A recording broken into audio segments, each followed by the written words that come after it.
Jackie looked real sad today. I said, what are you so sad about?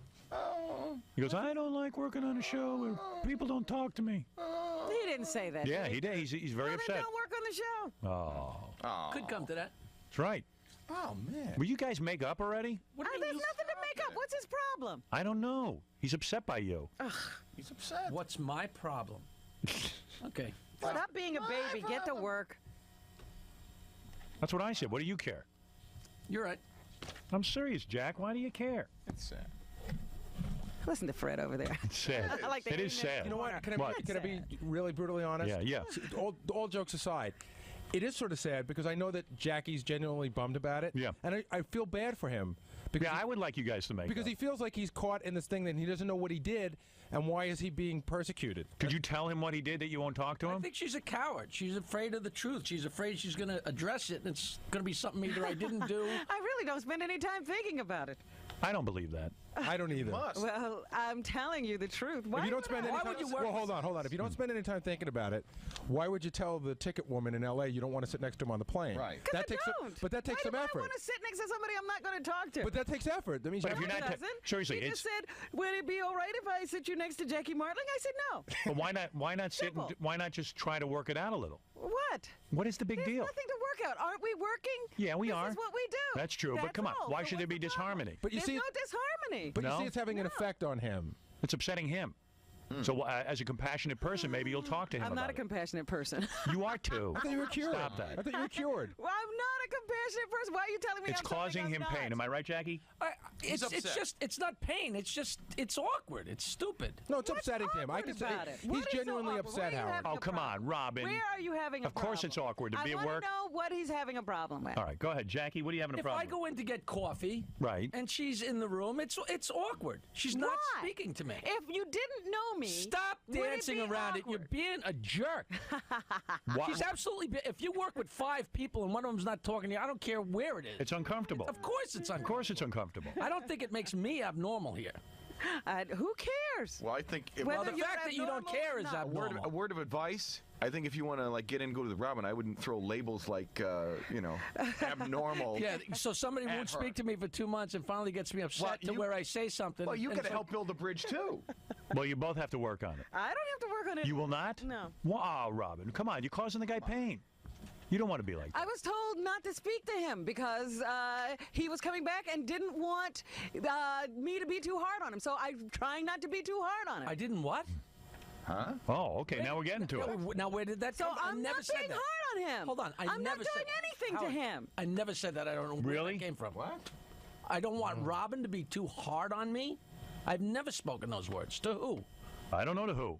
Robin heard those words. From who? See, she doesn't want to address it because she'd rather go on hearsay and keep a problem going. But you are being hard on him. I'm not being hard. Yes, you are. Being you are. So when you don't talk to a coworker. So that way I can't do anything wrong. When you do, well, oh, stop it. Now come on. Somebody obviously said that to her. Yeah. So now I can't do anything wrong. I don't say anything. I'm not too hard. Oh, come on. Whoever spoke those words? Yeah. Who spoke them? Who spoke these words? They were supposedly Jackie's words. Oh, really? Well, thank you for throwing in the supposedly. Now, who gave you this? So you're saying you never said that? No, I'm saying, of course I'm saying I never said that. Okay. What I said, I don't want to go back to work on the Stern Show because Robin is too hard on me? No.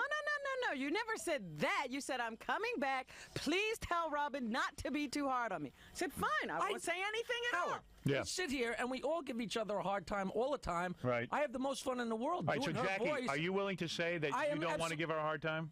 Oh, I mean, you don't care if she gives you a hard time? Have I ever? Right. I thought I've always given it back He's always been a to her. very good sport. I thought I've always given it back to her. I'm not giving Are you her a now hard talking time. to each other? No, I want to know who told her that. Yeah. Who told you that? You did. I did? Yes. When did I say that? You said that to me the day you told me he was coming back. No, you were pissed off at him, and I said to you, hey, listen, No, the guy's you coming said, back to work. Jackie called me and said. Well, no. I don't no, tell Robin not to be too hard on me. No, I didn't say that. I said Well, let's. I said that's what you said. the guy. That's what you said okay, to me. so I'm the one who miscommunicated. Okay, now are you two getting along? I take full responsibility. Is that everything, Robin, or is that just a small piece of it, or is that pretty much it? That's what I was told. All right, I said, fine. I won't say anything at all. So I'm incorrect. So All right, I apologize. You didn't say that. All right. Hello, Jackie. All right, there. Now you guys are talking to each other? That was the reason you didn't speak to me for 2 months. I don't want to be too hard on you. So now you're speaking to him? Hi, Jackie. How are you? Do me a favor. Yeah. You don't want me speaking to you now. All right, Jackie, you comfortable now? No, now I'm uncomfortable with you. Oh, well, I don't know. He meant well. I meant well. I'm sure you did. I'm sure I did too. I'm trying to figure out where the communication. What's the difference? Are you guys talking to one another now? Yes. All right, good. I'd love to All talk right, good. to him. You do like to. I know you like talking to each other. The two of you always had fun. I thought we were having fun on this show. We are. I am. I don't even know what "take it easy on me" means. If taking it easy on me would, I must have change the show. misspoken. That's all. All right, so now you two can get along. All right? Right, Robin? We always got along. Right. And now you can get along some more. We're getting along fine. All right. What his problem is? Feel the love. Feel the love. This show is really out there, man. I know. Hi, you're on the air. Howard? Yep. Hey, it's John. Hi, John. Yeah, just I can tell you the problem with Robin and Jackie, and I know I just heard the explanation. What did that? Robin Another told you the problem. theory. Yes, she did. Yes, and I You understand don't it believe much she's better telling now. the truth? Excuse I me? don't believe it for a second. I do. I do. Yeah, I actually think that's the truth, Jackie. I think she is telling the truth. I think that Robin was angry at you, and when she was told to leave you alone, she's like, "I'm going to show him good. I'm going to leave him alone forever." I left him Right. alone. She was really angry. I'm glad we talked about it.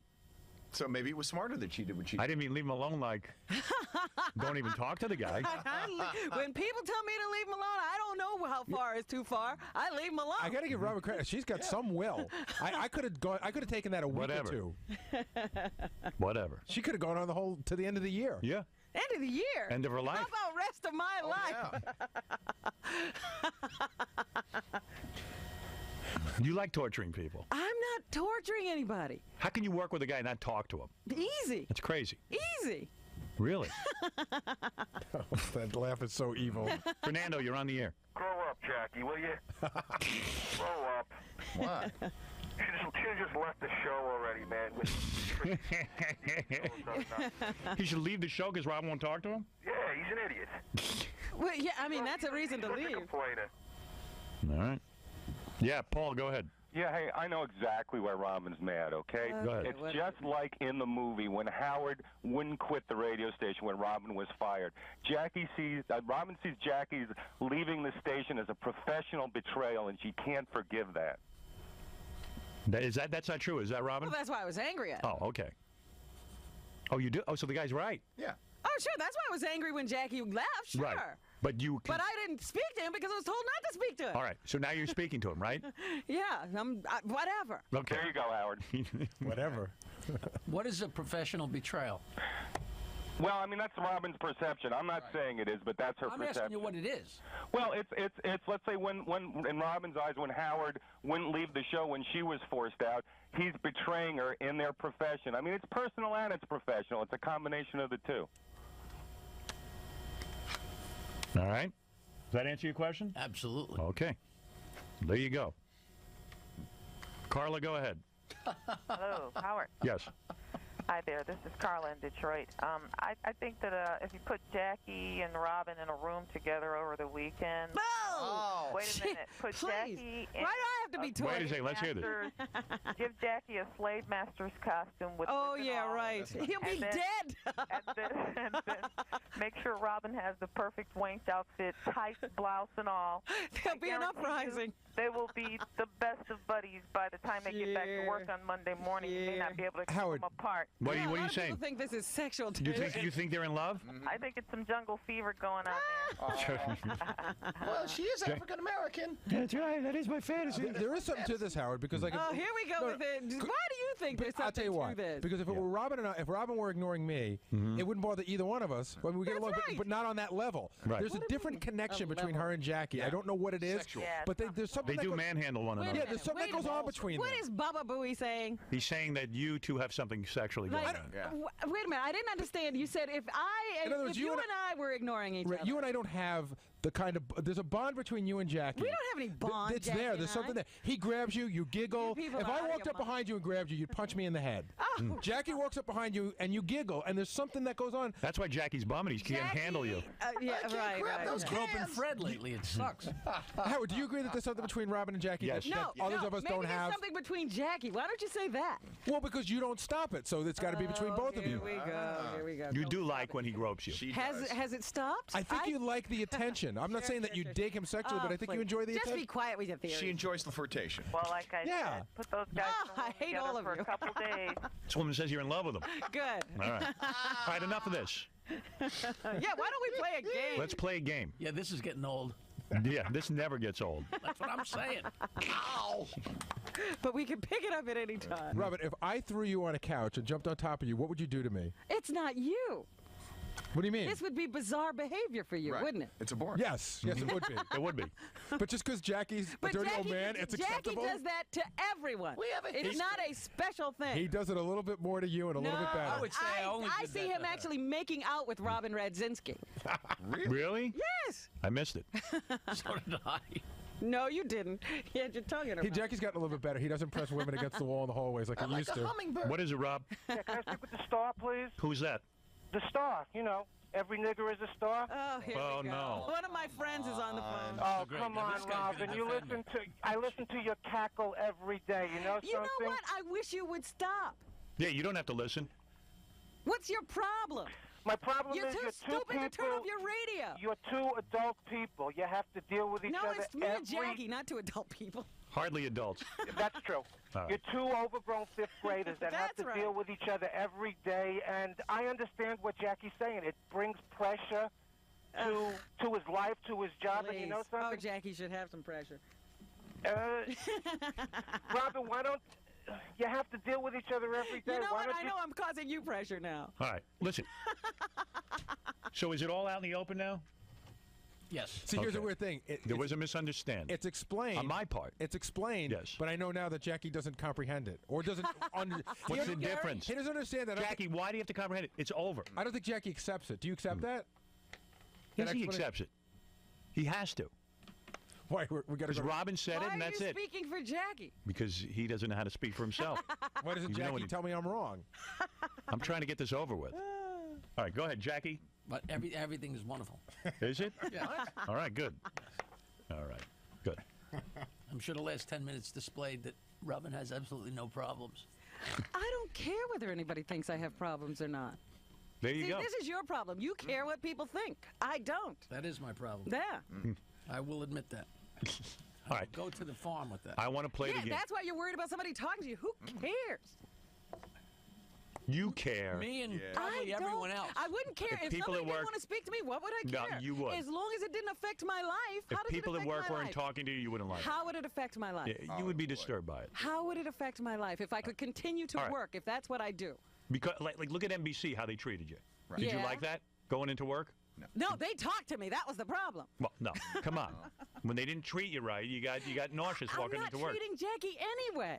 You made me feel like an No, outsider. no. When you don't talk to them, it's uncomfortable. Right. If you were treating somebody good and then you stop treating them good and don't treat them anyway, that's not. No. He walks into the coffee room. Do I rush out? No. No, I but get it's my uncomfortable. coffee, I do my thing. But it's uncomfortable. He doesn't have to leave. It's uncomfortable What is the for him. problem? It's uncomfortable. Oh, you're all crazy. Let's go play a game. You don't think that's uncomfortable? It is uncomfortable. It is. I was doing it. It wasn't uncomfortable. For you. For you, right. Yeah, I mean, for him it is. He's telling you he's uncomfortable with it. Well, I'm telling you, he has a problem. Well, no, come on. So you guys talking to one another or not? One good I thing said about her hello, being in that Jackie. What do ivory She's you tower. talking to you. It's over. He's not talking to me Now talk back to her. just One can't good accept thing that. about her being in that Jackie, ivory Jackie, tower is Jackie, that chance you went know. all out. Ro- See, now he wants to Yeah, get no. in a fight. So Now he wants to All get right, his. Can you say hello to him one more I time? said hello 5 times already. Hi, It's Robin. not good enough. Yeah, there it is. There it is. You're talking. Now, isn't it wonderful? Yeah. Now everybody's comfortable. I can't believe that's what Jackie missed. That's what I'm saying. He missed it. Let him have it.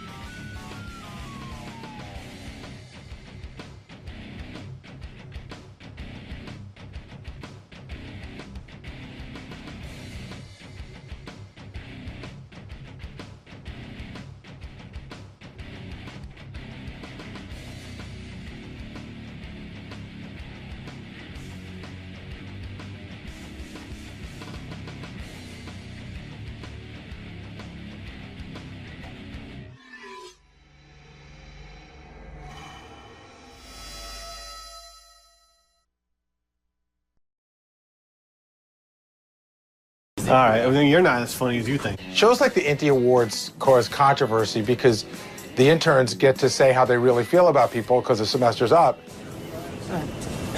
Screw the interns. They don't like me. Once I found out who's won the Intie Awards, I have to go around with a recorder and get acceptance speeches. Congratulations, you've won Funniest Staffer. Really? Yes. Wow. I guess tipping all the interns finally paid off. Most feared staffer, you have won this every time you have been nominated. It is another Intie Award for you. Thank you. Go fuck yourself. The second award, the worst role model. Congratulations. It's a good thing they picked me for funniest, because now the interns could go fuck themselves. Well, Steve, how does one accept an award where people think you don't fuck well? Come on, this guy's got an interview to do with a winner here. Excellent segue to the winner of the Most Inappropriate Comment Award. You did. You won Most Popular Staffer. Yes! Guys, for that clapping. Wow. Howard won one of our awards. This is for the second time he's won Most Inspiring, Biggest Role Model. The fact that some college kid would be inspired by me, I'm very happy. In fact, I wish when I was in college somebody would have been inspired by me, inspired to sleep with me. We don't really bother Howard. When you do have to bother him to get an acceptance speech, it's a little nerve-wracking. Waiting for the right time and what kind of mood is he going to be in. Steve's going to get a tape you right now. You won an Intie Award to go right around, Steve. Yep. Howard, you won Most Inspiring. You beat out Fred and John Hine. I believe I deserve it. If I had lost to John Hine for Most Inspiring, I would have been really, really pissed. I mean, John is an inspiration, don't get me wrong. He's done some great things in his life. I can't think of them right now. We snuck it in there, we got his acceptance speech, and it was great. Look, I'm the inspiration around here. And if I had lost, I probably would have ended the intern program and the intern show. So that's that. Congratulations. And thank you very much to all the interns. You've chosen wisely. Now, where's my trophy? Jared Fox won 2 awards. He shared one with Tim, which was the Worst Errand Award. I'm just thinking about the tasks that they have to do, and these interns are extremely entitled. If they think that running over to Howard's agent's office to drop something off, or running downstairs to pick something up for Tim, who is our senior vice president, is too difficult. Another controversial award this year was what we refer to lovingly as the Zapin, which is the Who the F Is That Guy Award. This year, Kim won it. Kim is from Marketing It Serious. I'd like to present you with the Intie Award. I got an Intie Award? Yes, you did. Oh my God, this is so exciting. It depends on the category, though. The category is the Who the F Is That Guy Award. You can tell that Kim is not happy to receive the Who the F Is That Guy Award because immediately she says, I am so honored, Steve. The intern Brandano. I did refer to Steve in my acceptance speech as Steve the intern Brandano. I know he doesn't like that, so it was on purpose. Thank you so much. I appreciate it. Don't take this out on me. Whoa. Why are you hitting me with the intern thing? You know I hate it. I don't talk to the interns all that much, so I guess it'd be natural for them to wonder who I am. She's there literally every day. She talks to Jason for almost an hour, and she's never introduced herself to me or from what I've seen to any of the other interns. I've never seen an intern talking to her. I've never seen her attempt to strike up conversation or even really make eye contact with us. The problems didn't start when she won the award. They didn't start with her acceptance speech. They started after she'd heard the intern presentation. Who the F is she? Exactly. I could tell when we were doing the Intie Awards that Kim and Jared in particular were not going to be happy. Fuck you, Jared. Come on.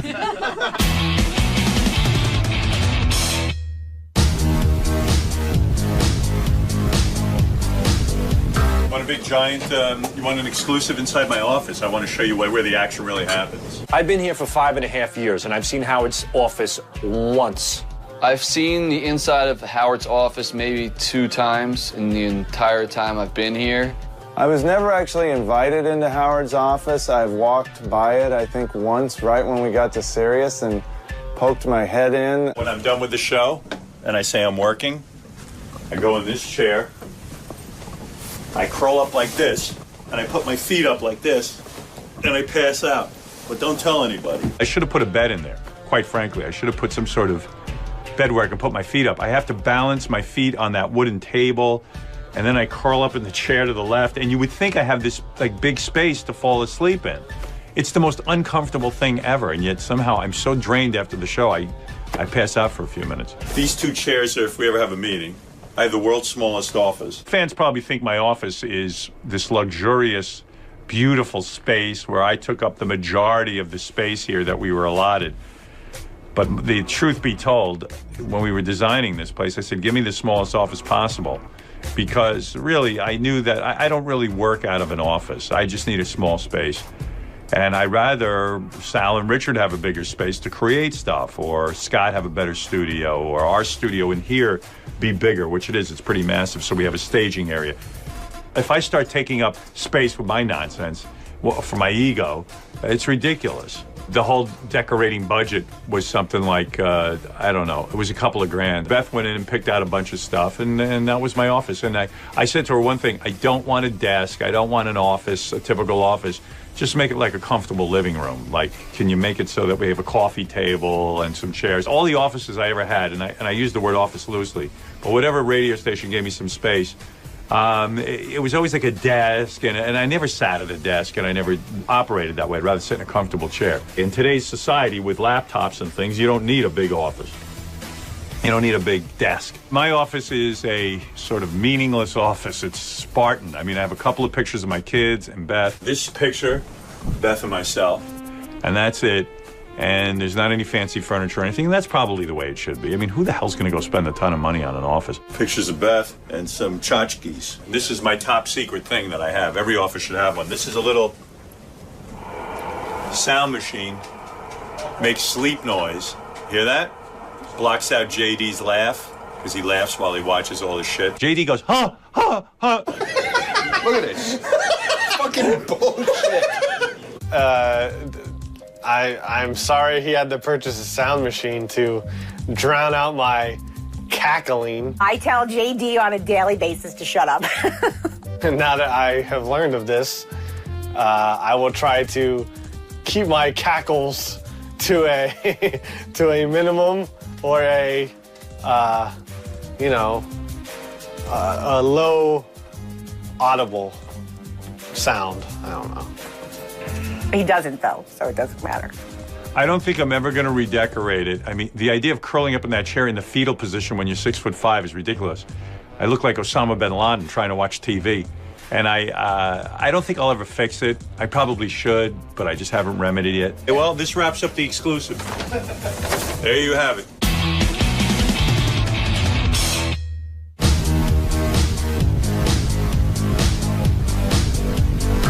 There's a bunch of patients in the waiting room, pissed off that Benji's getting to skip the whole line and just get his x-rays, while these 2 girls are escorting him around and sitting on his lap and flirting and being crazy in a doctor's office.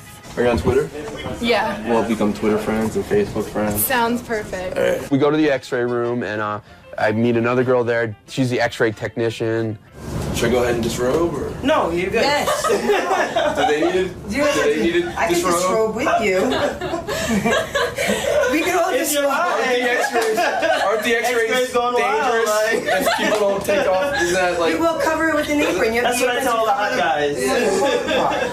And then Benji asked me if I'll lay on the x-ray bed with him. I'm like, oh my gosh, like this is getting worse and worse. I don't want to hit your foot.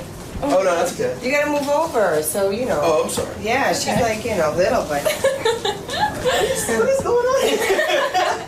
And you are here for. Just to, be on the camera. I have a really good insurance plan. Okay, then we're gonna need to move around a bit. Oh, so. you want me to get up while you do the x-ray? Yeah. Okay. Was there a break? I don't say. That means no. All right. I need to brush my teeth, man. Is there a bathroom there? Outside. Can we stop so I can brush? Of course. Right. So we go to a bathroom, and I want to clean up because that morning before, I felt like my breath was gross because I hadn't really got to wash. I was in so much pain before the show. I hadn't got really a full wash up. So I wanted to brush my teeth in case Carly and I made out. Do you have a rubber?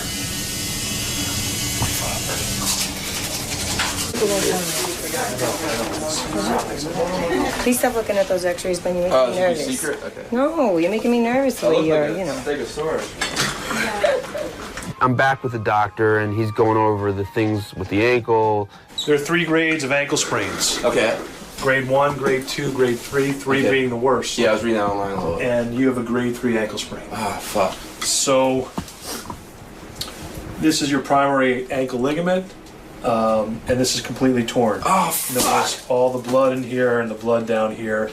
It's very swollen. He also had a contusion, meaning there was a bruise to the bone. So the story that someone hit him with a chain is very believable based on what his ankle looked like. If it hurts, you shouldn't bear weight on it. I'm going to give you some crutches. We'll give you crutches that fit you properly, but a little bit better than those. I'm going to give you a boot to wear, and you're going to need at least a couple weeks in the boot, and then some physical therapy. At that point, we put him in a cam walker, which is essentially a cast. They put the boot on me, and they show me a little bit how to walk on the crutches. You bend your leg back, bend your knee. There you go. And walk. We had the whole office trying to teach Benji how to walk with crutches. It was not successful. At this point, I didn't know what to do, so I sent him home in a wheelchair. Being that I've been in practice about 10 years, I've never sent a young person with an ankle injury home on a wheelchair. Ooh, sorry. That's okay. Oh, dang, look at me find a cap now. They wheeled me out with her on my lap. I should have taken her home. That was a big mistake. I should have just fucked it and she would have gone along with a bit. How long was your lunch break? I don't know, 20 hours. 5. At first, I was like kind of creeped out, but then as it went on, I got to know him throughout the hour. I feel like I could have a shot. Benji probably doesn't have a shot with me because he's about the same age as my dad, but he made my first hour of the job more exciting than, you know, answering phones could be or something like that.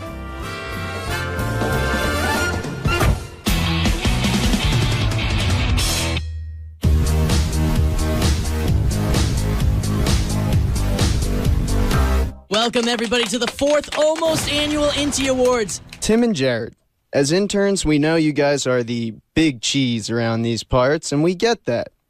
Staffers have asked us to run to Subway, Starbucks, the occasional deli, but with you guys, it always seems like we're delivering God knows what to God knows where. The one worst errand I thought was comical because I don't generally send people on bad errands compared to what other people have to do around here. So tonight, Jared and Tim, we present you with the Inti of Worst Errand. When I interned for MTV, I had to test out a stunt by pouring honey over my entire body, rolling around the sand to see if my body could pick up dollar bills for a beach stunt at the TRL beach house. You were rolling around with your shirt off. You're just bragging that you look good. I mean, come on, dude. Fuck you. Since I knew I was nominated, I figured that night I should listen and see what the guys had to say. Girl who talks to Jason for an hour after the show, we present you with the Inti Award for Who the F Is That Guy? We've chosen you because every day we know we can find you blocking our path in and out of the bullpen, hovering dangerously close to the Heinlein while talking to Jason about the weather, about baseball, about television shows, about the possibility of life on other planets, about literally anything and everything except what your job might actually entail. Incredibly harsh. Some out-and-out lies were said. I could tell when we were doing the Inti Awards that Kim and Jared in particular were not going to be happy. They sounded a little entitled. We've never seen you doing work, nor have you ever struck up conversation, or even really made eye contact with any of us, which is odd because you stand 2 feet from us for an hour a day. One day, maybe we'll discover why you've chosen to act like we don't exist while doing absolutely nothing. But until then, we present you the girl who talks to Jason for an hour after the show with the Inti for Who the F Is That Guy? I think they wanted everyone back there to make them feel incredibly welcome, and that's fine, but I don't have anything to do with the interns. So, sorry, you ungrateful interns. The only thing they took from my speech was that I was bragging that I worked at MTV, and that, again, I managed to bring up a way in which I was talking about having my shirt off, which wasn't the point of the story and made no sense if that's what they picked up on. So that pissed me off. That Jared, any excuse to take his shirt off. That's the definition of a humble brag. In that, in trying to tell us that we're ungrateful, he threw in that he interned for MTV and that he was at the TRL Beach House. Fuck you, Jared. Katie? No, exactly. We have to run around in the rain all over Manhattan and, like Pete said, Brooklyn, and he gets to show off his abs on the beach. Oh, look at me. I'm dripping in honey. What a goddamn shame. The next morning, one of my coworkers, Kim Reese, came by my office and explained that she had been ripped in the intern show, and so have I. So I did feel like I wanted to say something the next day. So I grabbed Rob to bring the camera back and check it out.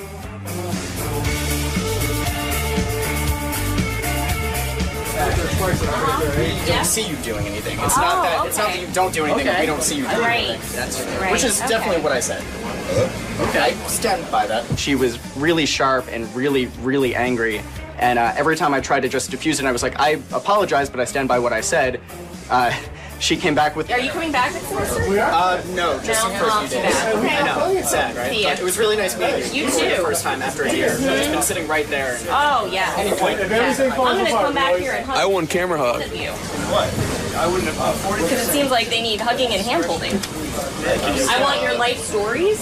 An introduction, maybe. Oh, okay. Well, I apologize for that. She told me to go back to my desk and do my work, which I did, and she continued to stand there bitching about me, but didn't actually do any work. So I think that almost sort of proves what I said, which is that she stands around and does nothing. And from then, it just steamrolled. Every single intern here is entitled. I don't want to crowd you, John. Apparently, I just stand here all day. Doing internships that I've done, you do really shitty stuff and the people don't give a shit. At least I apologize saying, I know this is a bad task every single time, but this is what you got to do.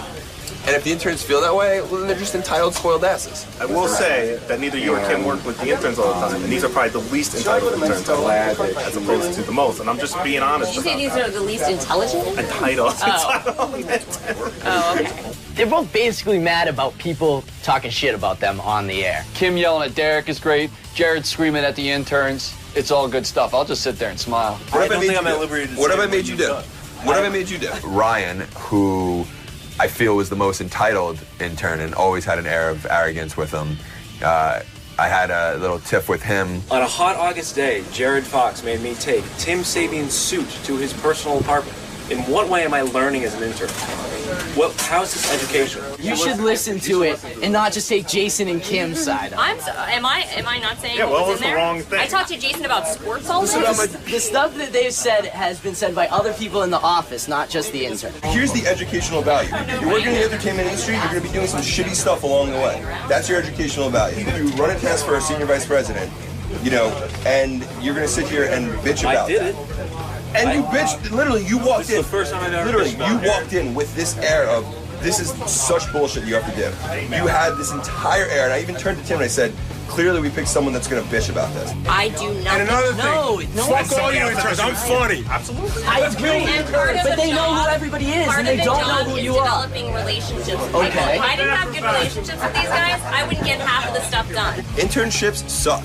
That's the point of an internship in the entertainment industry. You're going to do some shitty stuff, but along the way, you're going to do some fun stuff. And then eventually you'll get a good job because you just put your head down and you do it. You don't bitch about it. I don't know if Jared understood, like, hey, someone has to win worst Aaron. You and Tim did. And I was trying to get him to realize that, but I think he was just too caught up in the moment. He didn't bitch about it. Yes, he did. There was an entire show based on it. No, there isn't. What was the intern show last night? It was about awards. Okay, so he was bitching about it. No, he wasn't even on the intern show last night. The point being is that that's what it is, and they're saying that that's the test, then that's bitching about it. This was definitely one of the better arguments we had in the office for a while. We've been looking for a good fight. It was real. It involved all the interns. And like I said, the two people from our staff that were involved were passionate and angry the entire time. So that's always good. Yeah, good for you. My favorite line is, Yeah? It's good knowing you, man. Clean out your locker. Get the fuck out of here. of course I'm not surprised that the NT Awards cause drama. That's what the NT Awards are for. If they didn't cause drama, they wouldn't exist. I was a little bit proud to have them get under people's skin and make a mark, at least. And these guys need to know sometimes that this is the way they're looked at. In terms of what I had to say, I think I made my point very clear. A couple interns came up to me and apologized and said that that's not how they felt and they didn't vote for that award. I would absolutely do anything for those people because at least they were thankful for their internship. I was really proud of this intern group and of the fourth almost annual INTI Awards. And whether another group can ever come close to the level that this group gave, I don't know. It remains to be seen. Will there be a fifth almost INTI Awards? Only time will tell. But kudos to these guys. They did a great job, not only being interns, but definitely with these INTI Awards.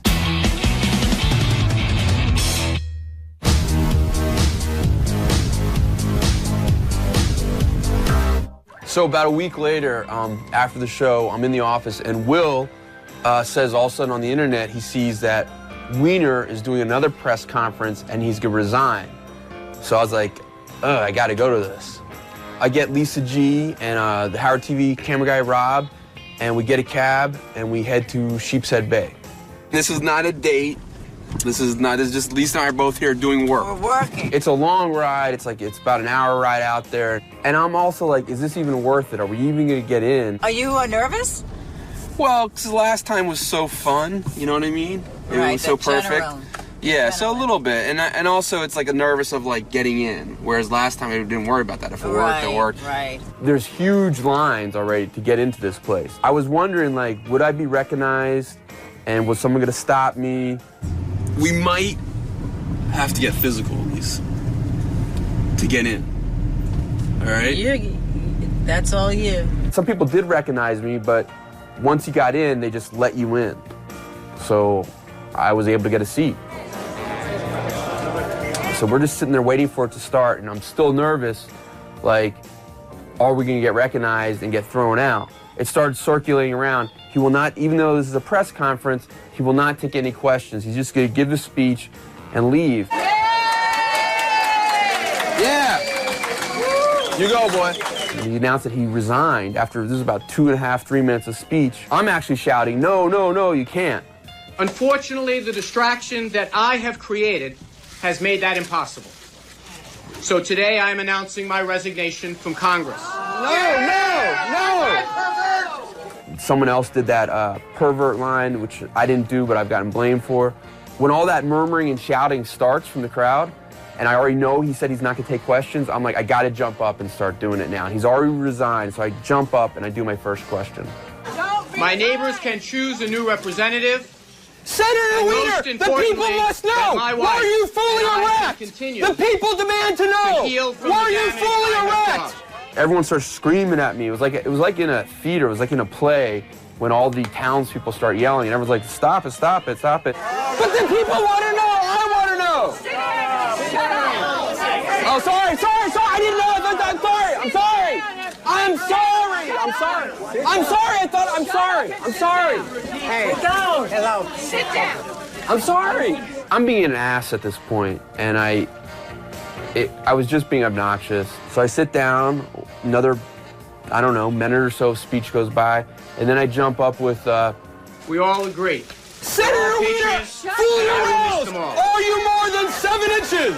Thank you. Senator Weiner, I also fully want to aroused! express my Are you gratitude more than 7 inches? to members of my staff. I'm curious, aren't you guys? There are Is young anyone people who more? are not paid very Come on, much. who's with me? There are people Who's that with work me? very hard and very long hours. Ultimately, those people define the notion of... And he keeps on with the speech. Just as he ended the speech, and he's not taking any questions, but he starts walking away, I ask, will you maintain your hot physique and smooth, sexy chest? It's been written about that the cops like dragged me out, they tackled me, all this shit. That's all bullshit. The cops walked me out, were real nice. I just gotta be careful. Okay? Yeah, no, take your time. That's the Howard Stern guy. I'm with him. Take your time. Thanks. I got it. Oh. I just gotta pick this up. Yeah, we just come down and see, that's all. Okay. They set up a press area for people to talk to me outside the senior center. It's all yours, guys. This is something that the people wanted to know, and I felt the people deserved the right to know. What's your name? Huh? Bronk. B-R-O-N-K, Bronk. I was having a lot of fun with it. Do I look fat? I'm not inside. I want to know if I look fat. I know I'm chubby, but do I look... Ah, you dick! I will announce my... Oh, extra! Hey, she's hot, too. So then why'd you do it? Why'd you do it? Yeah. I'm a attention whore. Where's Mario Lopez? That's what I want to know. And where's Billy Bush? All right, thank you. I love you. What's your name? Yvette. Yvette, thank you very much. Are you on Twitter? You made a fool and a mockery the whole thing. Then I feel bad. You don't feel bad. Yes, I do. I wanted to be funny. I'm friends with George Takei. George Takei? I know him. I loved what happened after the conference, but I felt bad about what I'd done inside because I felt like I'd violated his right to give a speech, and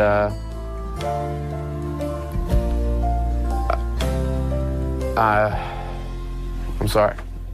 Benji, Dude, I don't know. You can't. You're gonna hurt your back and your shoulder. Doug, if you think it should be higher, fine. Do I think no, it's no, supposed to fucking line up with your armpits when you stand straight, not like a retard. This is gonna hit a nerve, and you won't be able to use your whole arms. Now do you believe me? Yeah, you're gonna rehab. You're not gonna be able to walk. I just told him. He doesn't listen. Yeah, you're not supposed to have them. No, I know. It was just a temporary way so I could not have to crawl anything. Yeah, but you have to adjust them. No, Doug's going to. I'll do it. He said he's going to do it for me. All right.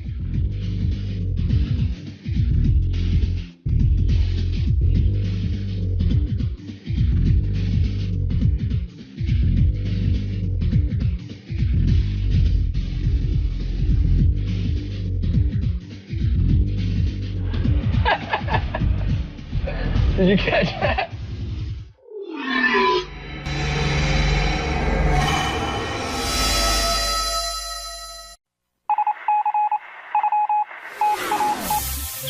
This is the best of the wrap-up show. A recap and behind-the-scenes look with John High and Gary Dell'Abate. The best of the wrap-up show begins now. On Monday's wrap-up show, we talked about my wedding, about Sal's best man speech, and about a lot of stuff with my wedding, just how fun it was, and Sal doing my makeup and things like that. And we talked about Pink Tie Guy, also known as Jared Fox, also known as Mr. Perfect Abs, Mr. Hot Ass, Mr. Handsome, Mr. Gorgeous. He has many nicknames.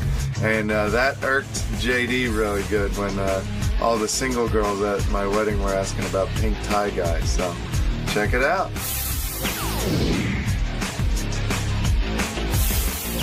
We're now joined by the newly married Richard Christie. I'm off the market. The betrothed. Yep, that's me. Now, what did you think of today's wedding discussion? Did it go the way you expected? Yeah, it was fine. I mean, the important thing to me is that everybody was there, had a blast. We got so many nice emails and calls from people afterwards saying it was like the funnest wedding ever, and just that our family and friends came to celebrate with us. That was really, really important to us, and we loved that everybody had a great time. And like for you, I wanted to make sure the food was really good, and I think you liked the food. That chicken was so good. What kind of chicken? Fried chicken.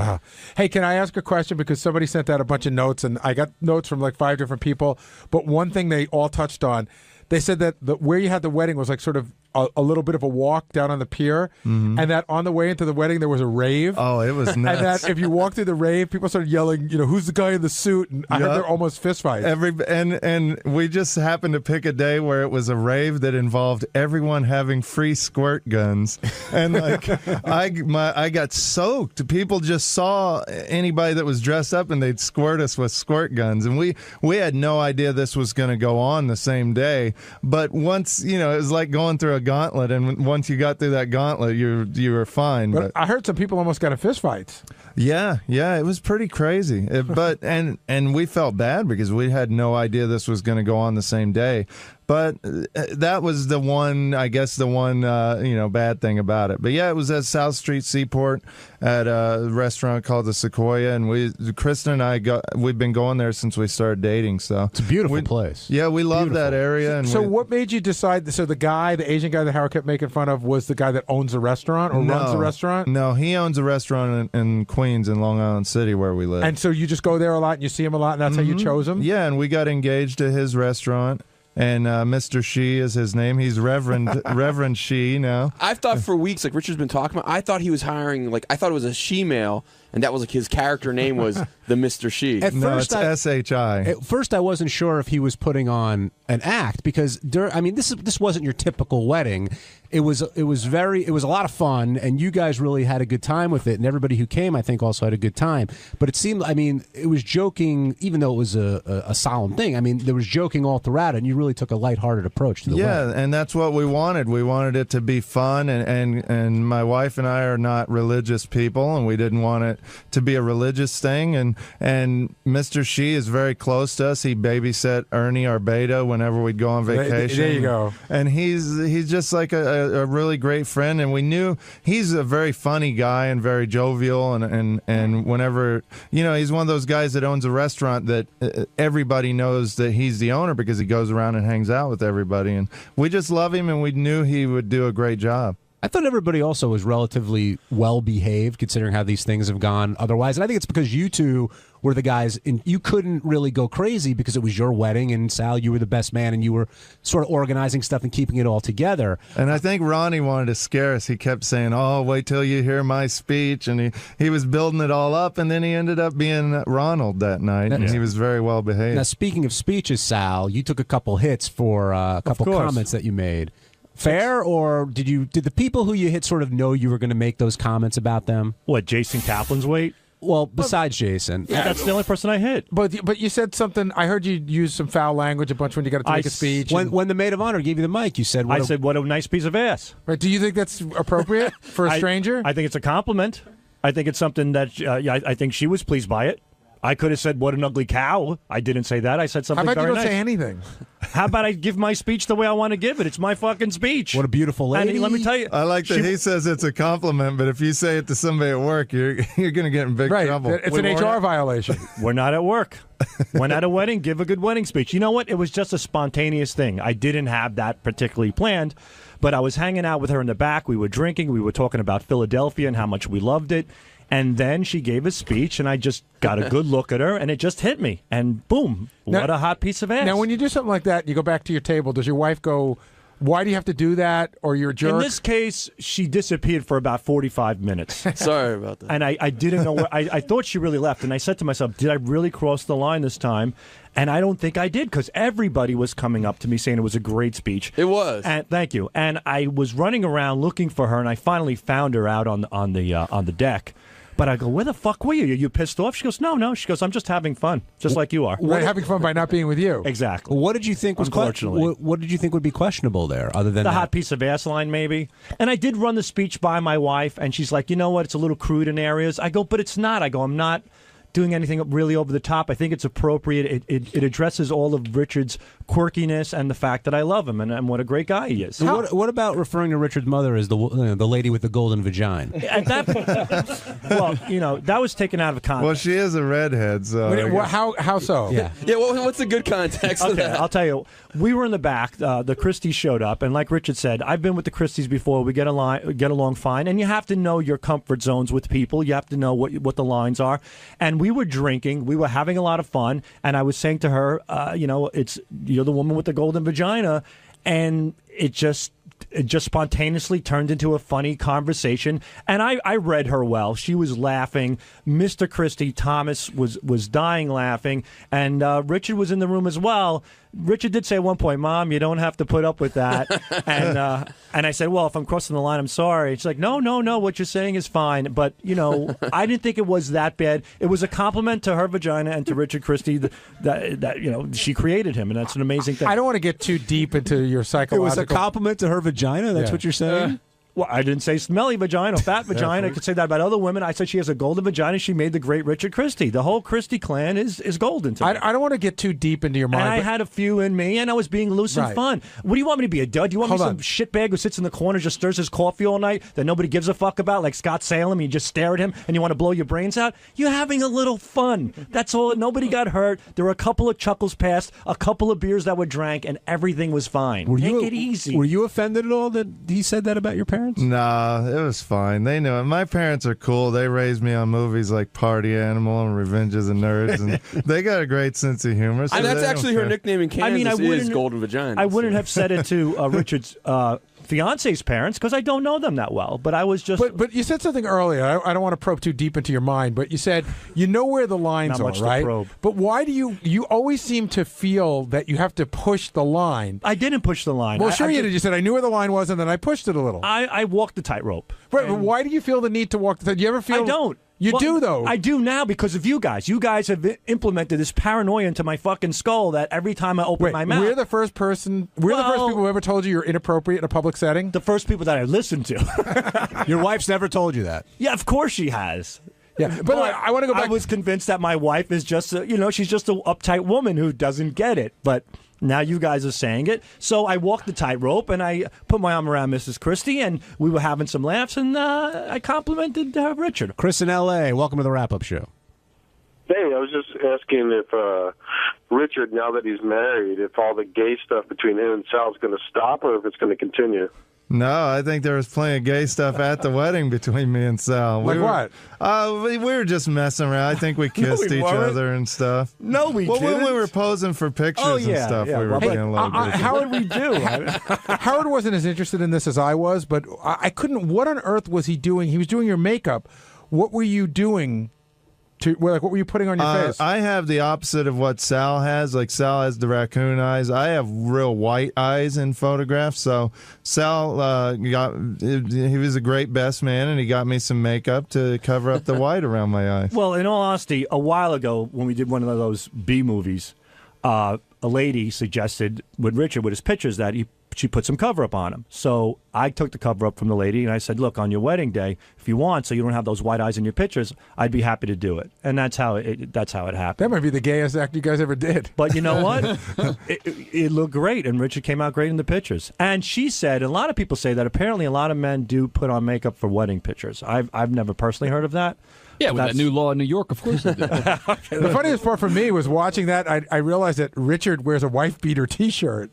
Yeah, well, I do because I sweat a lot, so I had to wear it under my tux so I wouldn't get all sweaty and soak through it. Because it was a rented tux, I didn't want it to get all sweaty and gross. Jody in Jersey, you're on the wrap-up show. Hey, I was looking at the pictures of the Christie wedding online, and I noticed JD and High Pitch Mike slow dancing. So did JD get lucky? With High Pitch Mike? Yeah. I don't know. JD can come down and answer that question, but you couldn't miss Mike because of his shirt that he was wearing. The orange one. Oh, he wore that for me. It was orange, like a Halloween-type shirt. And Mike caught the bouquet, so maybe we'll hear wedding bells soon for Mike. And can I tell you guys another funny little note about the wedding too? So, like all of my wife's single friends that were there, they were all asking about one guy, and the nickname for the guy was Pink Tie Guy. They kept saying, "Who's Pink Tie Guy?" He was the talk of the wedding. Who is with all the single girls? I think I know who it is. And you can probably guess who Pink Tie Guy was. But then JD was asking about Balinson. Richie Balinson? No, it wasn't Richie. Who was it?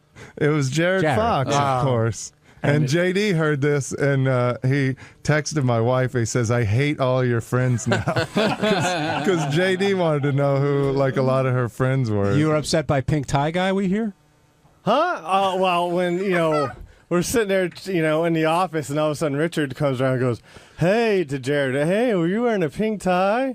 He goes, "Yes." She goes, all of Kristen's friends want to know who was Pink Tie Guy. It was a little, I didn't need to hear that. And right away, JD goes, "Fuck you, Jared." Like, right to his face. Are you surprised? I told him to fuck off. I said, get the hell out with that. But are you surprised? I mean, we all have No, I'm mirrors. not These are good surprised. looking I don't need it in my face either. Pink tie guys are always going to be in your face. I know, Gare. I just don't need to hear it. Are you saying that none of Kristen's friends were asking about Double Chin Guy? Oh, you're so funny, Will. DCG. Why were you dancing with High Pitch Mike? The caller wanted to know. I thought it was fun. It'd be funny. It was cute.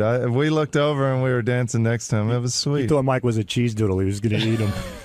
An orange outfit. Both of you can go fuck yourselves, all right? Did you have a good time at the wedding? Yeah, it was all right. No, I'm just having not when he such a good says time here. When he says all right, it means he had a blast, because he usually doesn't have any kind of good time. Would you describe it as a typical wedding, or was there something unique about this? I don't know. It was. How many weddings have you been to besides Howard and Richard's and Jason's? I've been to Will's. I've been to Jason's, and that's about it, really. How did JD look in his new suit? I didn't get a chance to see. He got all decked out. I think you tweeted a picture of you in the new suit. Did you not? Sharp. I thought so. People said it was too big, but So were you talking to anybody that night? Did you get any numbers? No. Do you go to an event like that going, okay, it's my friend's wedding, but she's young. The Bride's young. There should be a lot of hot single chicks there. Do you go there with hope? Do I go there with hope? Yeah. Sure, I go there with hope, but, you know. At what point does it just go away? As soon as I walk into the room. I thought you were going to say when Pink Tie Guy walks into the room. Yeah, of course. Are you hopeful enough, like, do you clean your apartment before you go? Or bring condoms? I don't think I have any condoms. No. Did you have to walk through the rave like some people? Yes, I did. And how would you describe that? I described that as the biggest pig fuck I've ever had to walk through. That was your kind of music, though. Yeah, well, I don't want to be listening to it and having to fight through a crowd when I'm trying to get to a wedding and sweating my ass off and my dress shoes are digging into the back of my heels and I'm almost having to stop Pan DePace from getting into a fight with someone. So Yeah, that's what I heard. DePace almost got into a fight. Yeah, some fucking chick was like dancing and it's just a whole mess. Yeah, Pam was upset. Yes. But we all had a good time at the wedding. Hey, it's Gary Dell'Abate. On Tuesday's wrap-up show, our fearless leader, Tim Sabian, came in. He was involved in a little bit of controversy. First, he yelled out something inappropriate at Richard's wedding, so we talked about that for a while.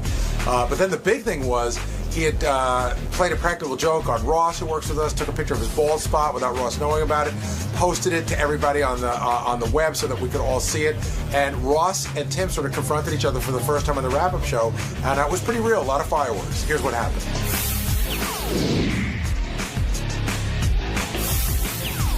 Who's more wild these days, Tim or Ronnie? Well, that's become the discussion. Tim is he's full of like this kinetic energy. He's really like he just seems to be full of energy. He's always doing stuff. I had a weird morning because that thing happened with Ross at the meeting yesterday where he took a picture of Ross at our meeting of Ross's bald spot. So we did a whole thing on the air this morning. Then Ross walks in and everybody's like, "What'd you think? What'd you think?" And Ross hadn't heard it, didn't know what it was about. Oh, really? No. And he's like, I'm looking on Ross is looking on his Twitter page and people are saying, you better listen to the show. So Ross walked into my office and he said, "What happened?" And I explained it very matter-of-factly. And while I was explaining it, Tim walked in and they had like sort of a weird confrontation. Like Ross is like, "What are you doing, man? We're at work." Because if we're out drinking, it's one thing, but what are you doing? What's going on with you? And Tim was like, "I'm sorry, I was wrong. Come on, get over it. Ross was like, no, I'm not getting over it. It was very awkward." Yeah, Howard alluded to the fact that Ross would be upset with this, but I didn't know that he took the picture or anything. And then Ross said to me, "Why didn't you tell me he took the picture?" And like Jason and I were looking, and first of all, Tim was fumbling a little bit, so we weren't sure what was going on. And then afterwards, he sort of held it up like he took it. I thought Ross was going to see it, and he didn't. And I just didn't give it much thought because A, I wanted to get out of the meeting and leave, and B, I thought that's where it would end. Nobody was more surprised than me when it ended up on Lotus Notes last night, sent out to everybody in the group. Well, Tim's defense was he's just, breaking balls like anybody else around here does. Yeah, I guess. I don't know how to, Ronnie? I wouldn't go down that road. I agree. I mean, we could all do that all day long. I mean, I know Ross for years, but I don't know him as well as Gary. But I know well enough what irks him. I know that would really, really irk him. Yeah, it's a sensitive thing for him. I know. I talked about it once on the air, and I felt terrible about it. I talked to Howard. Ross let me stay at his apartment, and I saw some stuff I probably wasn't supposed to see, and I talked to Howard about it during the break, and Howard brought it up on the air, and it was What really... do you mean, like a toupee or something? No. And I felt like shit. Like, I went to Ross, and I go, here you are, do me a favor, let me crash at your place, and I was wrong. And again, I didn't talk about it on the air. Howard brought it up on the air, but it was bad. So I understand it's a sensitive point, but Ross's bigger issue is whether it's sensitive or not, like, we're at work. Yeah, this is during a meeting. Right, this is during a meeting, and Russ had no idea what was going on, so I think he was pretty upset about it. Now, Tim, we all know, and I see him walking down the hall now, he's a fun-loving guy. He always has been. He'll always give you a hug. He's got great energy and emotion, and he cares more probably than anybody else about this show. But it seems like lately... What's wrong with you? Tim, I mean, we talked about this a little bit, and you're telling me you're just having fun like everybody else, correct? Do you feel unfairly accused here of going too far? Well, I just think, first of all, my management style is to have fun with people and make people feel comfortable. We work in a very creative environment, and if you run it like an insurance company, I think it suppresses creativity. And you got to have fun with people and interact with people. And yeah, we do the business. The business is always the backbone of everything we do. And we run it, it's very passionately and seriously. But you got to have some levity and some fun around here, because it does. It promotes camaraderie, promotes creativity, and it just makes it a more enjoyable place to work. Now, what about at the wedding? I mean, the wedding. No, fuck you, Tim. Everybody was having fun. I thought it was a very loose kind of environment, and everybody was kind of joking around. I mean, you see Richard Fish sitting on a chair, in the wedding, and it was a loose environment. It was a really nice time and really a lovely evening, and everybody was having some fun. So it was no more than that. You had a good time, right? Yeah, it was very nice, very, very nice. And so, Ronnie, is this just a case of you guys just having a good time and Howard picking up on from notes that somebody sent him and trying to make something of it, or do you think that Howard's got legitimate reason to be concerned here? Well, in my case, I was, like I said, I was sitting there, had no clue that Tim was there. Everybody was sitting for the wedding already. Tim came in late, obviously. I didn't know he was there, and then all of a sudden I just heard this yell out.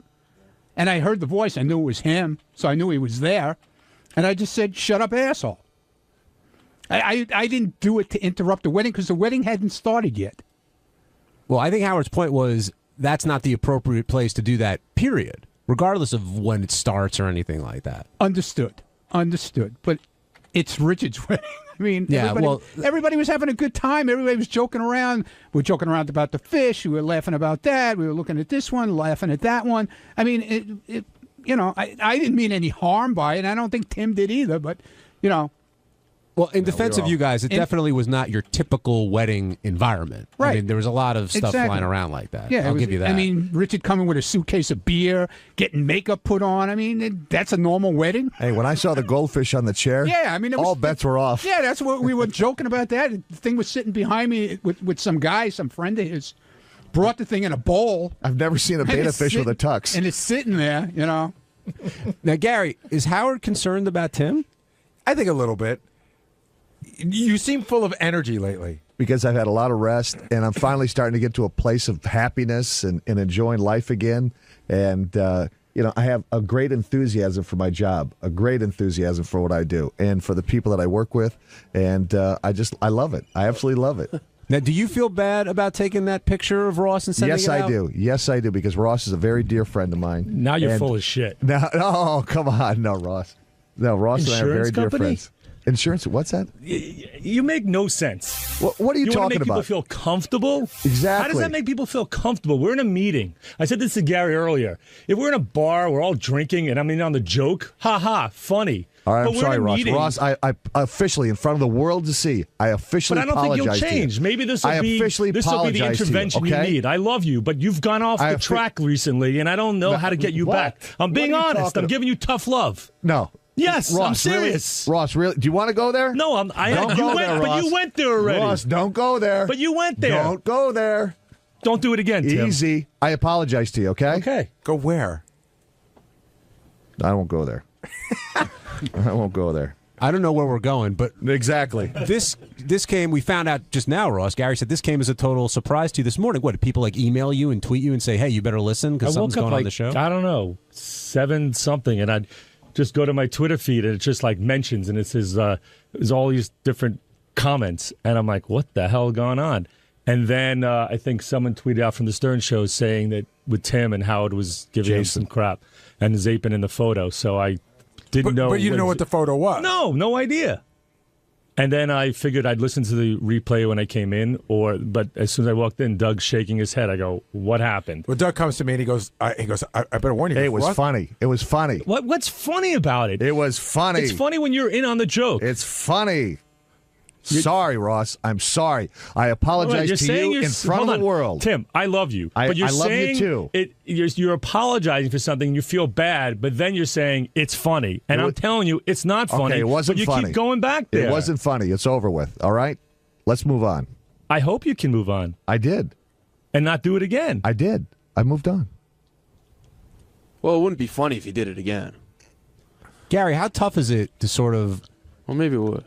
Respect that line between, hey, we're having a good time, and yeah, we're at a meeting, but I'm joking. Like Tim says, he wants a fun-loving environment, but then you've got situations where people can be hurt by what you're doing. Well, we should start. Sound like fun. We should start out by saying that these meetings, when they first started, when we first got here, there was another sales guy that worked here named Sam, and Sam was sort of a fun-loving guy too. And Sam and Ross used to tweak each other. Mostly Sam would tweak Ross, and they would get into these arguments. And it became a big thing. Like, guys, we're here for a meeting. It was like World War III every meeting. Let's cut the shit. So the meetings have sort of become like it's let's just do our business. So I was a little surprised that this showed up in the middle of the meeting. What Tim did was a sucker punch. It's like one thing if you and I were just horsing around or whatever you're talking about before, like a great fun environment, and then you do something. But I'm actually sitting there on the couch discussing the ad sales stuff. We were done. We weren't done. Yes, we were. We were finished. We were getting up and walking out. I swear, and I thought it was a great picture.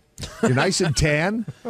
I did. See, you're going there again. So you just all right, I'm slipped done. back I got to in go there. back to work. No, stay. Take it like a man. No, I apologized. I did take it like a man. But you apologized, and then the other side of you is going, funny, great picture. All right, I won't. You know what? I'm not going to smile anymore. I'm going to walk around to the meeting depressed. anymore. Is everybody happy now? I'm depressed. The lights went out. Look what you did. You just blew the lights out. I'm going back to work. I got a job to do. But Tim, as you're leaving, I think photography now. I think that what Ross. If I just say, I think what Ross's issue is Photoshop some more hair on Ross. I think what Ross's issue is with that. We're not you see that? What did he say? He doesn't. I mean, I can go to so many places with him, but I haven't gone there. Exactly. Hey, everybody can go to a lot of places around here. That's right. I apologize to Ross profusely. But I think what Ross is saying, Tim, is that you're apologizing, but then you're making light of it as if you're not really sorry, like saying your finger accidentally hit the camera. What am I going to do? What do you want? Blood? No, I want you. Oh no, Ronnie breaks the goddamn mic. Great. That's coming out of your check. Give me that screw. Is this a situation? Okay, Mr. Geico. Is this a situation where, like, Tim's not realizing how sensitive Ross is to this particular thing? Oh, it's when Ross calls me fat.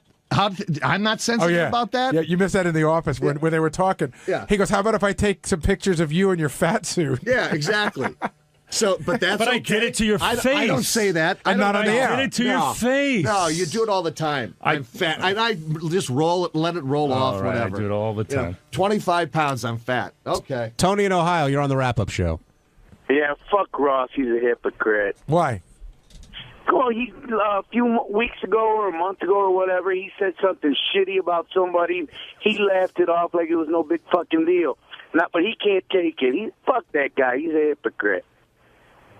Okay. I'm trying to decide who to side with, the fat guy. I or don't the remember balding Ross guy. being on the Rapid Show a month ago. Yeah, but I think Tony, if I can make a point, there's a difference between you said this, I said that, whereas you took a picture of me when I wasn't looking in an embarrassing position and sent it out to all my colleagues. I could understand why he could be a little upset. Tim. Mark in Buffalo, what do you think about this? All right, and thanks for 6 years of the best radio ever. Tim's right to apologize, but I feel like we've gotten into the Ross bad breath conversation from a couple years ago. Ross, he's not creating. Listen, I'm just saying he's not creating you being bald. He's not altering the image. I mean, it's wrong of him to do it, and he's owning it. But I mean, it's nothing wrong with losing a little bit of hair, man. You're a man. That's not the point. Right, but that's where you're going with it. Exactly, Tim, didn't you? What I said. You're agreeing with the guy. No, I said. Yeah, but Ross isn't bald. Too many U-turns. He has a bald. It's not the point. Well, it is the point, but the point being, it's like, Tim, we're in a meeting. It's like it's a professional atmosphere, and you just the meeting totally was over. It was over. All right, I'm over with this. Well, Tim's got to own it either way. But Ross, would you mind if it happened like outside? I mean, it's up to you. That was my point. The point is, if he's saying it was funny, we're trying to have a great environment, or I was included in the joke when you emailed it out and go, haha, look what you got here. But obviously, he didn't send it to me. He sent it to everybody else to make a joke about it. It created almost 45 minutes of content. Great, and everybody's bored by it. So let's just move on. Let's move on. Exactly. All right, let's take one last call. Matt in Virginia, you're on the wrap-up show. Yeah, I just Matt, wanted go to easy get on in. us. I just wanted to get in here and say, hey, Tim, obviously we want to hear you go there because I don't think you have anywhere to go. Why don't you just blow it up? Exactly. Where are you going, Tim? Exactly, Matt. You're not All right, thanks there, Matt. Matt, thank you for the words of encouragement. All right, so you two going to get along, or is this going to linger here? Ross and I are tied by the... You seem over it, Tim, but I don't think Ross is. I don't think Ross is over it. I can see Ross. You know what? I'll get over it because I have to want to work with him. But there's a part of me that there's a disconnect with him that he hasn't. He's apologizing to my face, but deep down, I don't think he realizes it was wrong. Ross, and I don't think he learned from his mistakes. Look at me, Ross. Look at me. Look at me, Tim. Ross, look at me. Look at me, Ross. Look at me in the eyes. I love you. Ross, look at me. You love me when you sent the picture. You love me after you sent the picture. So I don't think there's any difference. I don't think you did it maliciously. I think that there's a disconnect that you don't realize what's right and what's wrong with this. And I still don't think you do. I think you're upset that I'm bothered by it, but I don't think you know the difference. No, I'm sorry that I upset you. Okay. All right. And All I right. love you. Well, let's just move on. And we'll move on. Okay. On Wednesday's wrap-up show, I sure walked into it. Ross Zapin was on for day 2 of screaming about Tim and the bald picture and sending it out on email. And then I got thrown into it because Ross wasn't happy with a tweet I sent out saying that I thought Tim was funny on the wrap-up show. So we got into it. He called me unprofessional. I called him unprofessional. And it went rapidly downhill from there. So if you'd like to see 2 grown men argue and one grown man's face turn so red you think he's going to cry, check it out.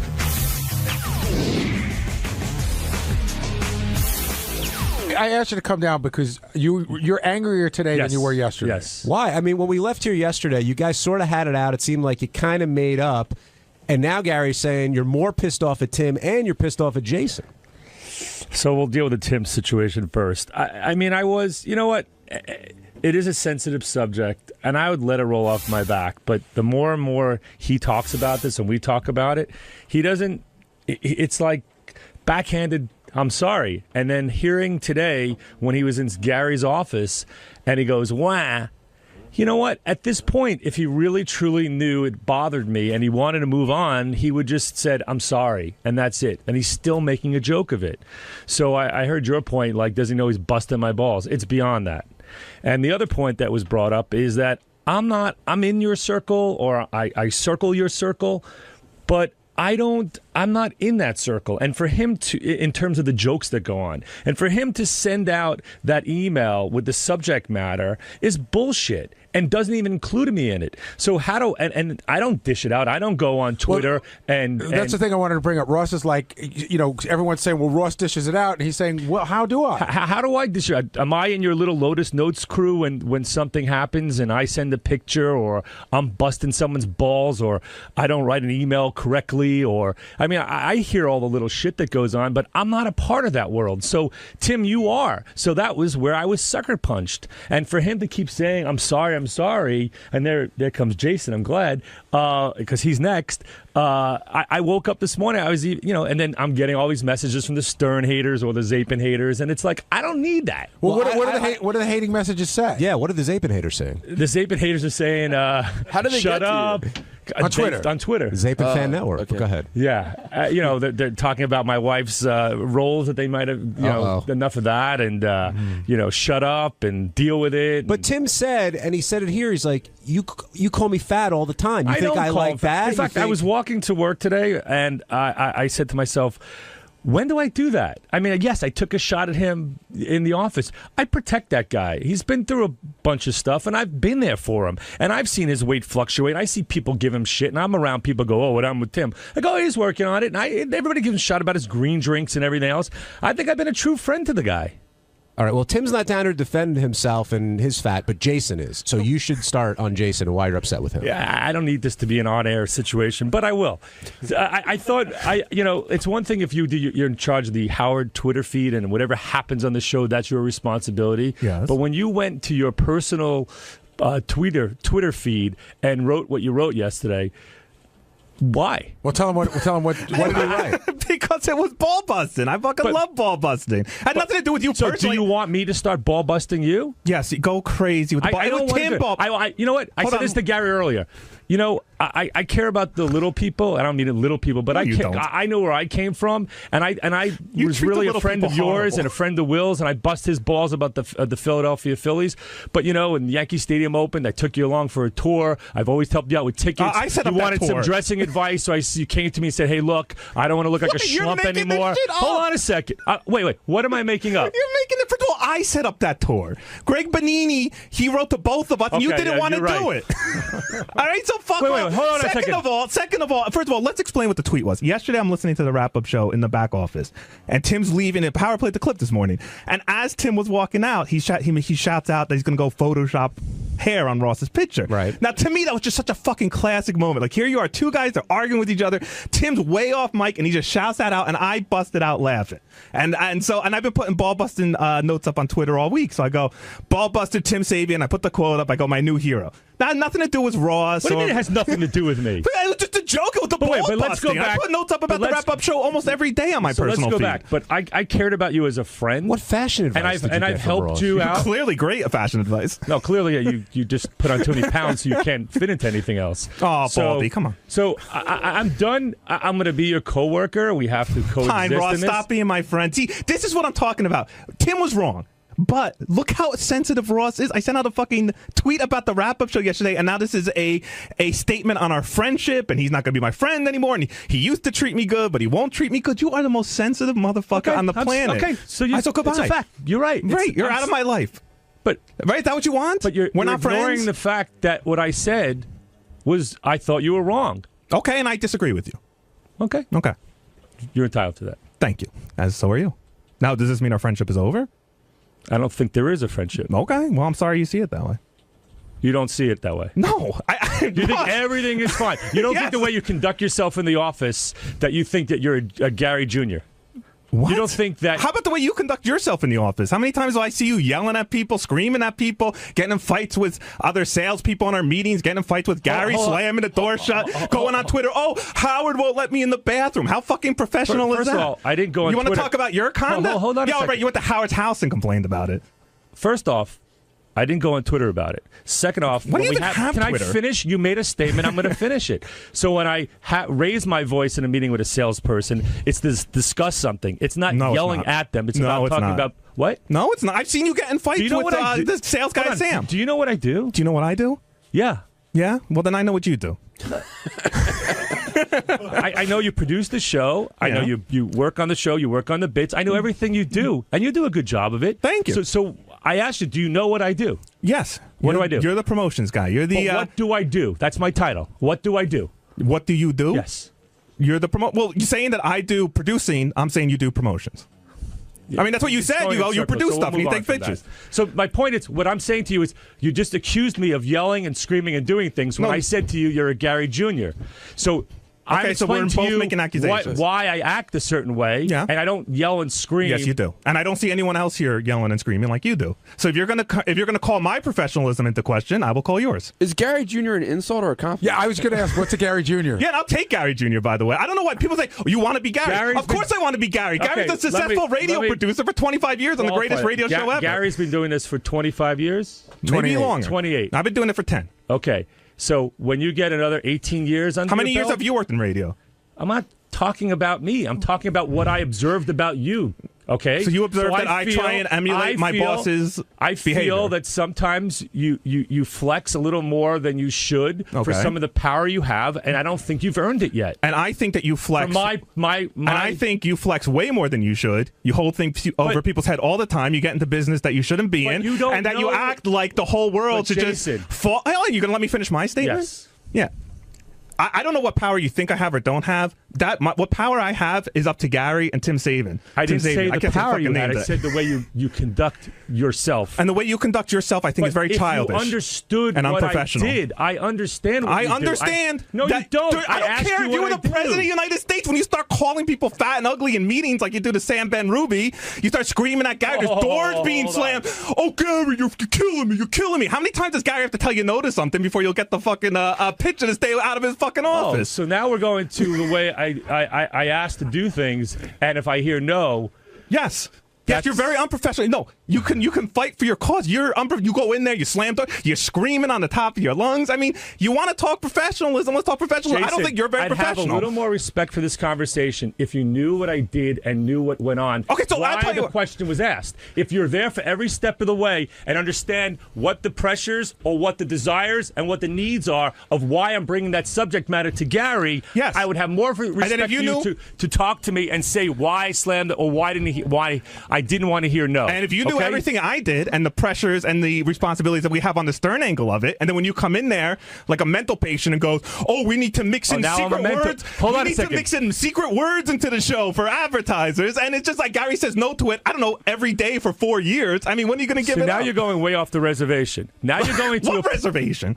But now you're bringing up. I'm calling you Hold unprofessional. That's the reservation. Hold on, no. Ron. Now you're saying when I come into Gary with an ad sales, when a client wanted something, right?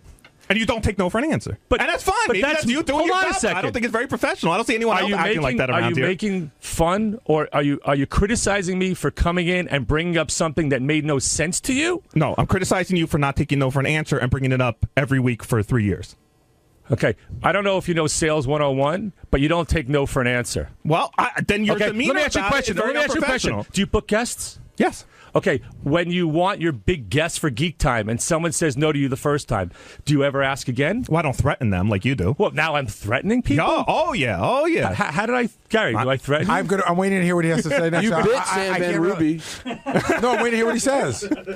You coming off. So wait, they got so much money. You have hold on a second, Ross, Jason. You have a wonderful way of deflecting. I asked you a question. Yeah. Answer it. Yes. You accuse me of not taking no for an answer and keep coming back. Right. When you book a guest and you hear no, do you ask again? Sometimes I don't. Depends what but the you're situation accusing me is. of going to Gary and not taking no for an answer. Let me explain to you what I'm accusing you of. Answer the question. I'm going to answer the question. What I'm accusing you of. You accuse me of being unprofessional. I'm saying you're being unprofessional. Whether or not you're doing your job is one thing, and the way that you're doing it is an unprofessional manner.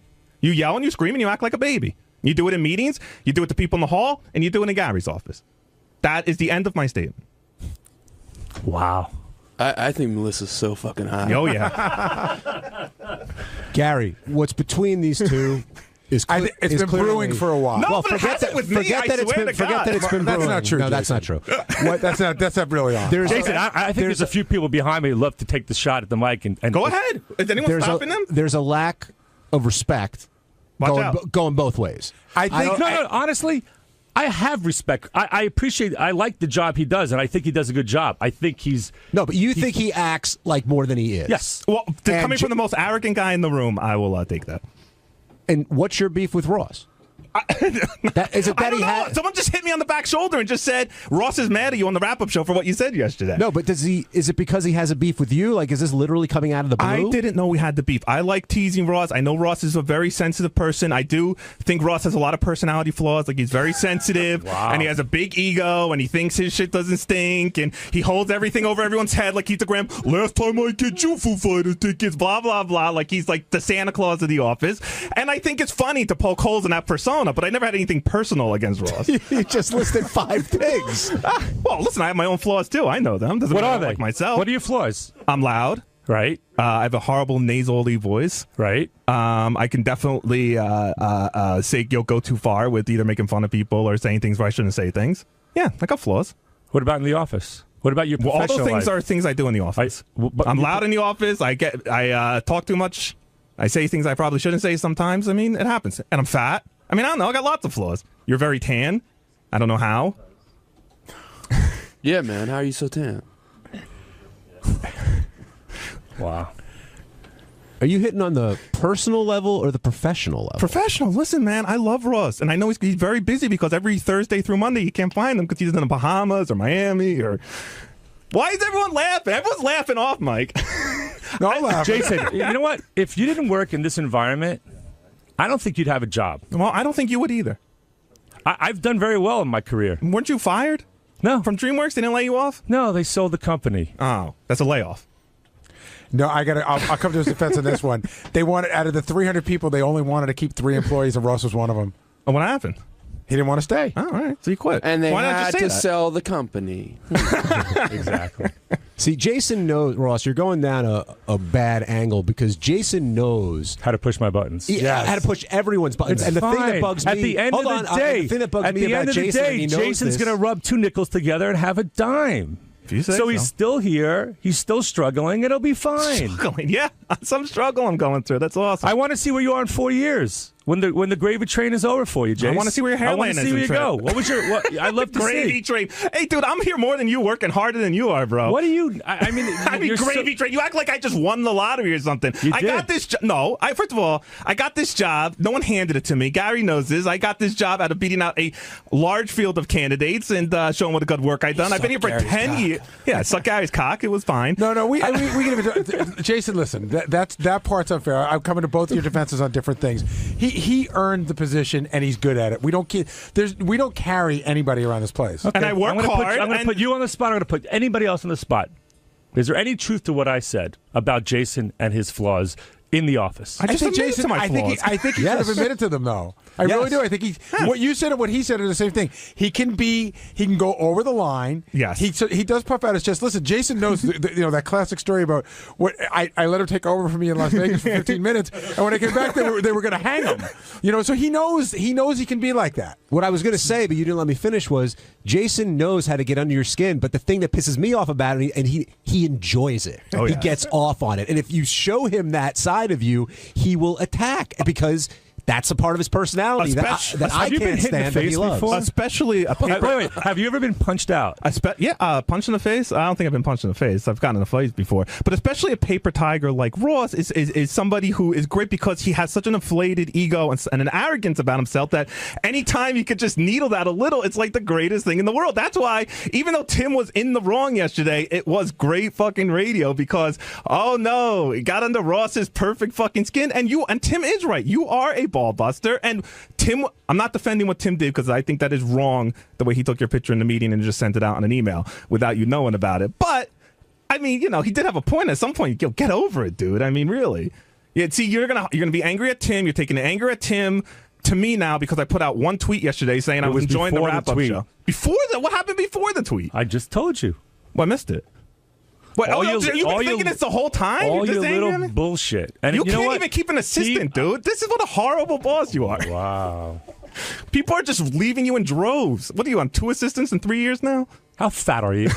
285 pounds. So every day I'm going to bring a scale next to you, and we're going to start weighing you every day, and you come to my office and do attendance because you're sure that I don't show up for work. I never said you didn't show up for work. You're more than welcome to come to my office every day to see if I'm there, and there's going to be a scale there, and we're going to have the Jason chart, your boss. and we're going to watch how fat you are every day. So you want to do that with me? No. You can take my attendance. You're sure I don't come? You're sure I'm not here Thursday through Monday?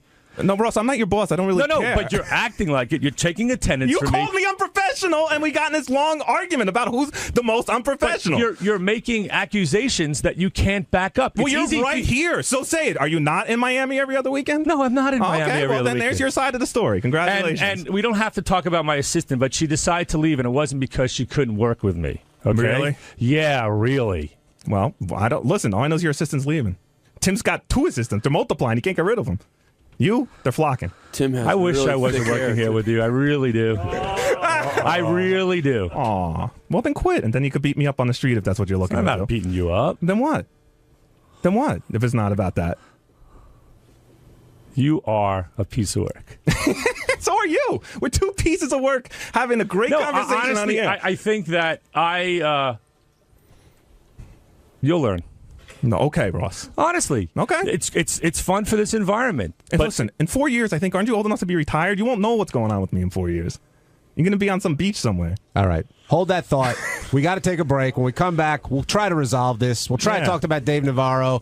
Try and let some tension out of the room. You're listening to the wrap-up show on Howard 100. Howard 100. Wow. Seriously, come on. No, take a walk. I'm not going to touch you. Just come on, take a walk. Wait, a guy who just called me an asshole for 8 years is telling me to take a walk with him in the air? Come on. Come here. Come take a walk. You're a big guy behind the microphone. I'm not going to hit you. You're going to have Jim Trellis. Come take a walk. I'm not afraid of you hitting me. I just don't want to have an argument with you off the air. We'll have the argument on here. Raise my voice like I To the camera? Just take a walk with me. I don't feel like I'm too fat to I walk. promise you, I'm not going to yell and I'm not going to slam the door. Just take a walk with me. If you can sit there behind the microphone, you can give me the decency. I'll come to your office after the break. No, after I'd like the to show. talk to you right now. I have to interview somebody that's been sitting there for 20 minutes because my assistant didn't want to work for me. So come over here, Mr. Big Shot.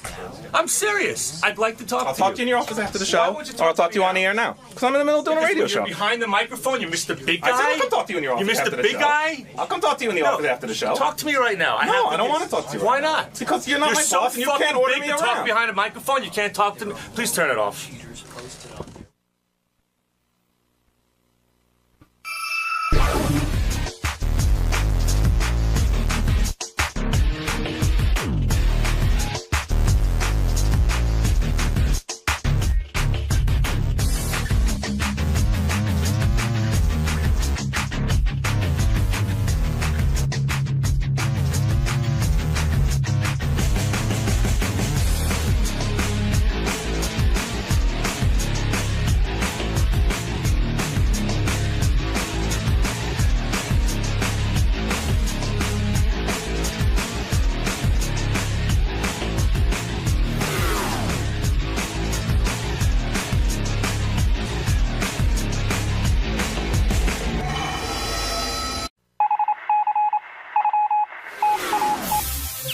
This is the best of the wrap-up show. A recap and behind-the-scenes look with John High and Gary Dell'Abate. The best of the wrap-up show begins now. On Monday's wrap-up show, we were following up right at the end of Howard's show where a guest who sat in met Howard and cried. And when she talked about the experience on our show, she cried again.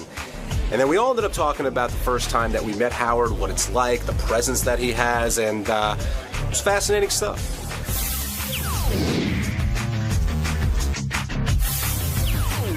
I'm here, and I have to tell you why I'm late, because it could be funny to play this clip on the air tomorrow when they come in. The folks that were, they're just walking in now, the folks that were here that won the charity thing, the show ended, so I was taking pictures, and when the nice lady went to go stand next to Howard, she became very emotional, and she started to cry. Really? So we needed to get a moment for her to compose herself. I think she's about to cry now. Come on over for a second. Right here. You're not going to cry talking to us, trust me. But can I just say, so the show ended and Howard said, would you like a picture, right? Mm-hmm. And so you said, okay. And then when I went to take the picture, you got very emotional. What happened? He was walking towards me, and it was in my mind's eye for all these years of listening to him. I don't want to be too dramatic, but I know I am being. But it's just kind of like a vision. But he was coming towards me. Here is someone who I've listened to, and it just really got to me. It really did, because I'm not only just taken with him, but I have tremendous respect for his talent and what he stands for, and I could tell he was really touched by it too. So he's like I don't think Howard knew how to react. So we had to take a moment to get a little composed so we could get a decent picture, and so that's why I'm late. Well, that's a great excuse for being late. But when you were in the studio, I mean, you were talking about a bunch of stuff. You seemed very comfortable, very at ease. Oh yeah. It was just when he came close to you. Is that what it was? Yeah, absolutely. And saw his face really close up, and just his presence was. I felt it really strong inside, really, really strong. I mean, there's he really allows you to get that connection, not only on the radio, but boy, if you're ever in his presence for the first time, it has such an impact. And it did that to me. Did today live up to your expectations?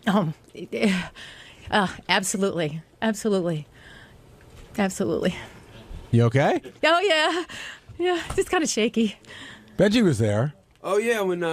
What's your first name? Marcy. Marcy, hey.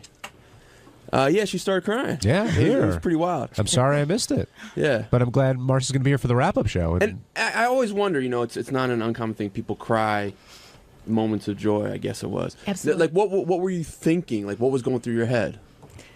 That he's aside from my husband, he's really a handsome man, and he's got a lot of magnetism, and and aside from just the absolute talent that is Howard Stern, it just it really you feel very embraced in his presence. Let's just put it that way. Now, is this a special thing, or do you cry like 5 times a day? Oh no. I'm not a kook. I'm not a kook. But have you ever cried for him? Oh, absolutely. I could see Howard being touched by this too. He was. He really was. It was very sweet, yeah. But also, as a guy, you think like, is it automatic that you would have, relations with Howard, sex? If my husband didn't exist, you mean? If your husband said, "Listen, I know this is a special dream to you, go for it." Oh no. I'm curious. I'm really very square in that way and very traditional. Yeah. But I'm curious to know, like, if she gets to have sex with Howard, who does he get to have sex with? He said Howard. Well, I'm glad you got to meet him and have that moment. That's really sweet. I guess I don't have a shot then, right? The first time people meet Howard, Gary, I mean, I don't think Marcy's reaction is that atypical. I mean, that you lose it. I see it a lot. I see people get very excited, and people don't know what to do, and they're very tentative. But then sometimes people just let their emotions come out. And generally, like Marcy's husband had a story today. Everyone says, I got to tell you, the first time I heard the show, and Howard's always very gracious about it. But I never get sick of seeing people's excitement for meeting Howard, I have to say. Does Howard enjoy meeting people? I don't know that he enjoys it, but he appreciates it. If that makes any sense. Yeah. Like if I said to Howard, "Hey, I'm lining up 300 people to meet you today," he'd be like, "That's the last thing in the world I want to do." But I think that the moment they just had, he really appreciates that and understands it. Benji, do you remember the first time you met Howard? I don't remember for sure. I mean, I remember the first on-air thing I had. But was that your first meeting? Because for a lot of interns, it is. I mean, I think I've seen him in the hall. He had pointed to me, and I had some experiences with that I talked about on the air. But I don't think I had actually formally ever met him. How about you, Gary? My first meeting with him was so long ago. I remember it vividly. I wrote about it in the book, but I walked into his office. Well, I take that back. I switched shifts with a guy, so I worked during Howard's show as a assistant to the traffic reporter, and I was listening to the show, and I thought it was really, really funny. And Howard had done this joke about why when you blow your nose, do you have to look and see what you blew into the napkin or the tissue before you put it away, which I thought was really funny observational humor. And he came out to go to the bathroom, and I said, "Wow, that was really funny. I always have the same thing." And he was just very nice about it. I remember him, especially having worked on the IMA show where, don't look, don't talk. Howard just seemed like a good guy. Now, how does Howard deal with meeting people off the air here? I mean, he talked about Tim wanted to introduce John Lieberman to him after the show is over. Howard doesn't want to talk to really anybody when the show is over because he's done his day's work, and after he meditates, he wants to go home.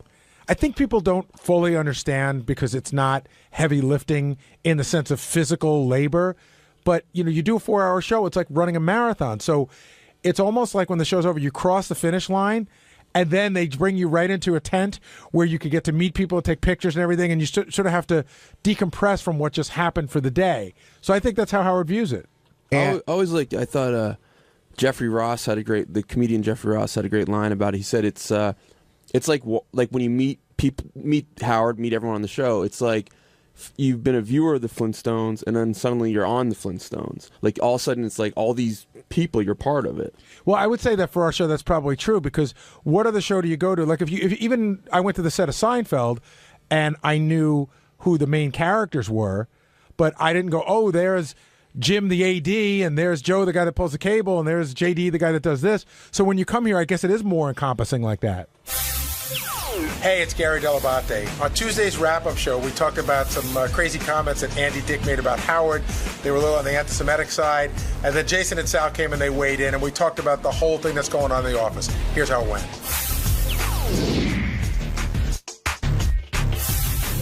Everything else that came up today we'll get to, but since we kicked off on the Andy Dick thing, I wonder if it's a situation where Andy, in the beginning, was sort of playing into the joke and trying to, joke around about it, and then it turned, because Howard didn't take it as a joke at all.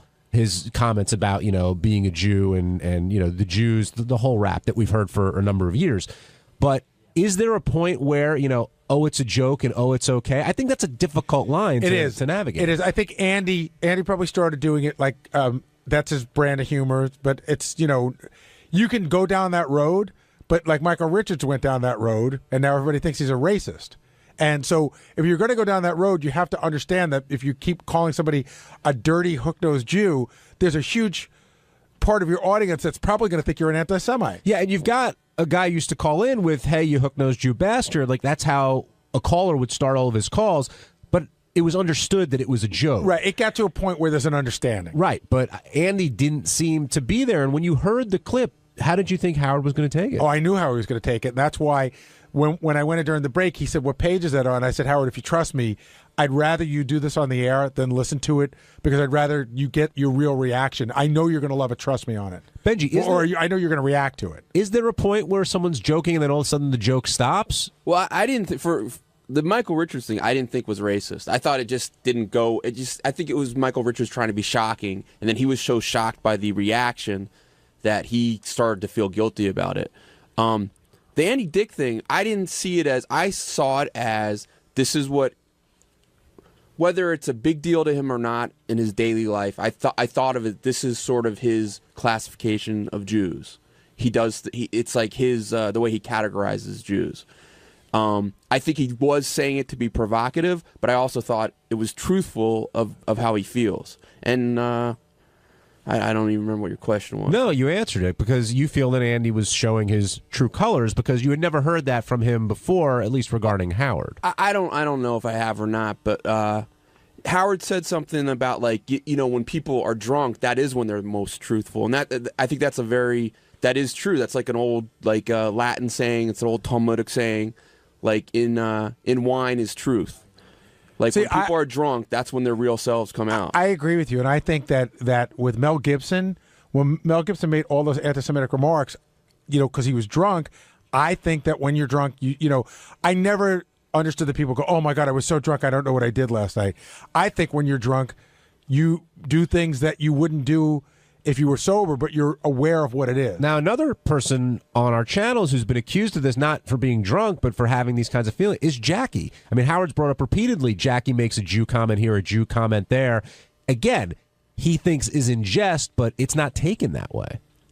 I sort of understand, Jackie's whole rap is, I insult everybody, so why would you be mad when I insult the Jews?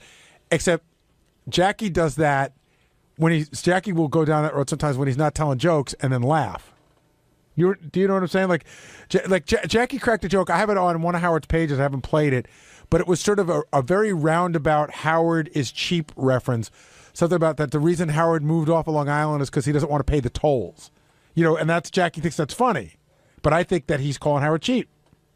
Steve in L.A., you're on the wrap-up show. Hey, how are you guys? Good, Love Steve. the show, by the way. Hey, the anti-Semitic stuff about all Jews was not right. But you have to admit, Howard, and I've brought this up before, Howard does have a lot of Jewish people to work on the show. For example, how many Jews are in that room right now? 2 out of the 3. The new guy that they just hired on the news department, that's not an Irish last name he has. So now you have Shuli, Lisa Jew, and the new guy who took Langford's place. Well, let's take these one at a time. Hold on, Steve.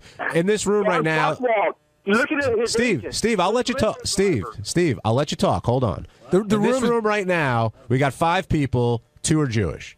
Steve Brandano, Teddy Microphone, and Gary are not. Although 2 are Italian, which we can talk about that. Basically the same as Jews. As I tell everybody, for every person you hear on the air anywhere, there's 20 people behind the scenes that are making it work. So maybe it's only the people that you hear on the air, but yeah, and those are the ones that are making a little bit of money. We only hear 3 people on the air right now, and 2 of them are Jewish. What is his limo driver? I know he wants. He's Jewish. He's Jewish. He is. He's a Eugene. What about his agent? Jewish. Who, Roddy? Okay, what about his buddy that he hired for promotion? Ross, what's his name? Zapin? Jewish. What is that? What about Ralph? I bet you Jewish. Ralph's gay. So, I mean, there's a couple homos together. But you have to admit, and I don't have everybody's name down, but just one time for shits and giggles, my friends and I listening to the show, we're trying to name a Jewish guy on Howard's show and a non-Jewish guy. So we're talking maybe on the air, off the air. And of course, you know a lot more people behind the scenes than we'll ever know. But for the most part, most of the people that are closest to Howard and work for Howard are all Jewish. Okay. Have you ever seen the end of a Spielberg movie? Hold on a second. Hold on. Let me answer. You're making a big jump there, but wait. Not Jewish. Okay, now we're going to do the Hanukkah song backwards. I'm not Jewish. Who's close to Howard? Fred, who's a major part of the show, Robin is not Jewish. So if you go off as Sal likes to refer to the Fab Four, then Fab Five. You're one of the Fab Five. Well, who's the five? Howard, Robin. I think Benji's in that mix. Benji's not a Fab Five. All right, then he's out. Then one of the four. Then all right, then one of the four. One of the big four is Jewish. Then in the back, you got Richard, Sal, JD, Will, Steve. Are all not Jewish. And then you and Jason are. Yes. That cuts its back. Tracy, who runs our office. Jewish. Okay, then you go into the TV show. Scott DePace, not Jewish. Brian Phelan, not Jewish. Goodstein. Doug Z. Goodstein, okay.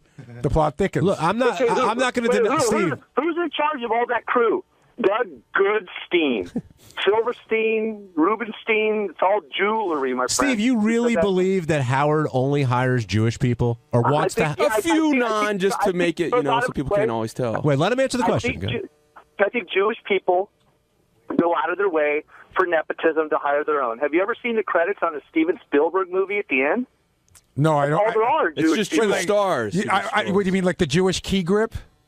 Yeah, that's all there are. Jewish people at the end of it. Other than the grips, the cameramen, the construction, and the catering, and the Teamsters. The Teamsters. They're usually not Jewish. The Teamsters. All right, so you're agreeing with Andy Dick?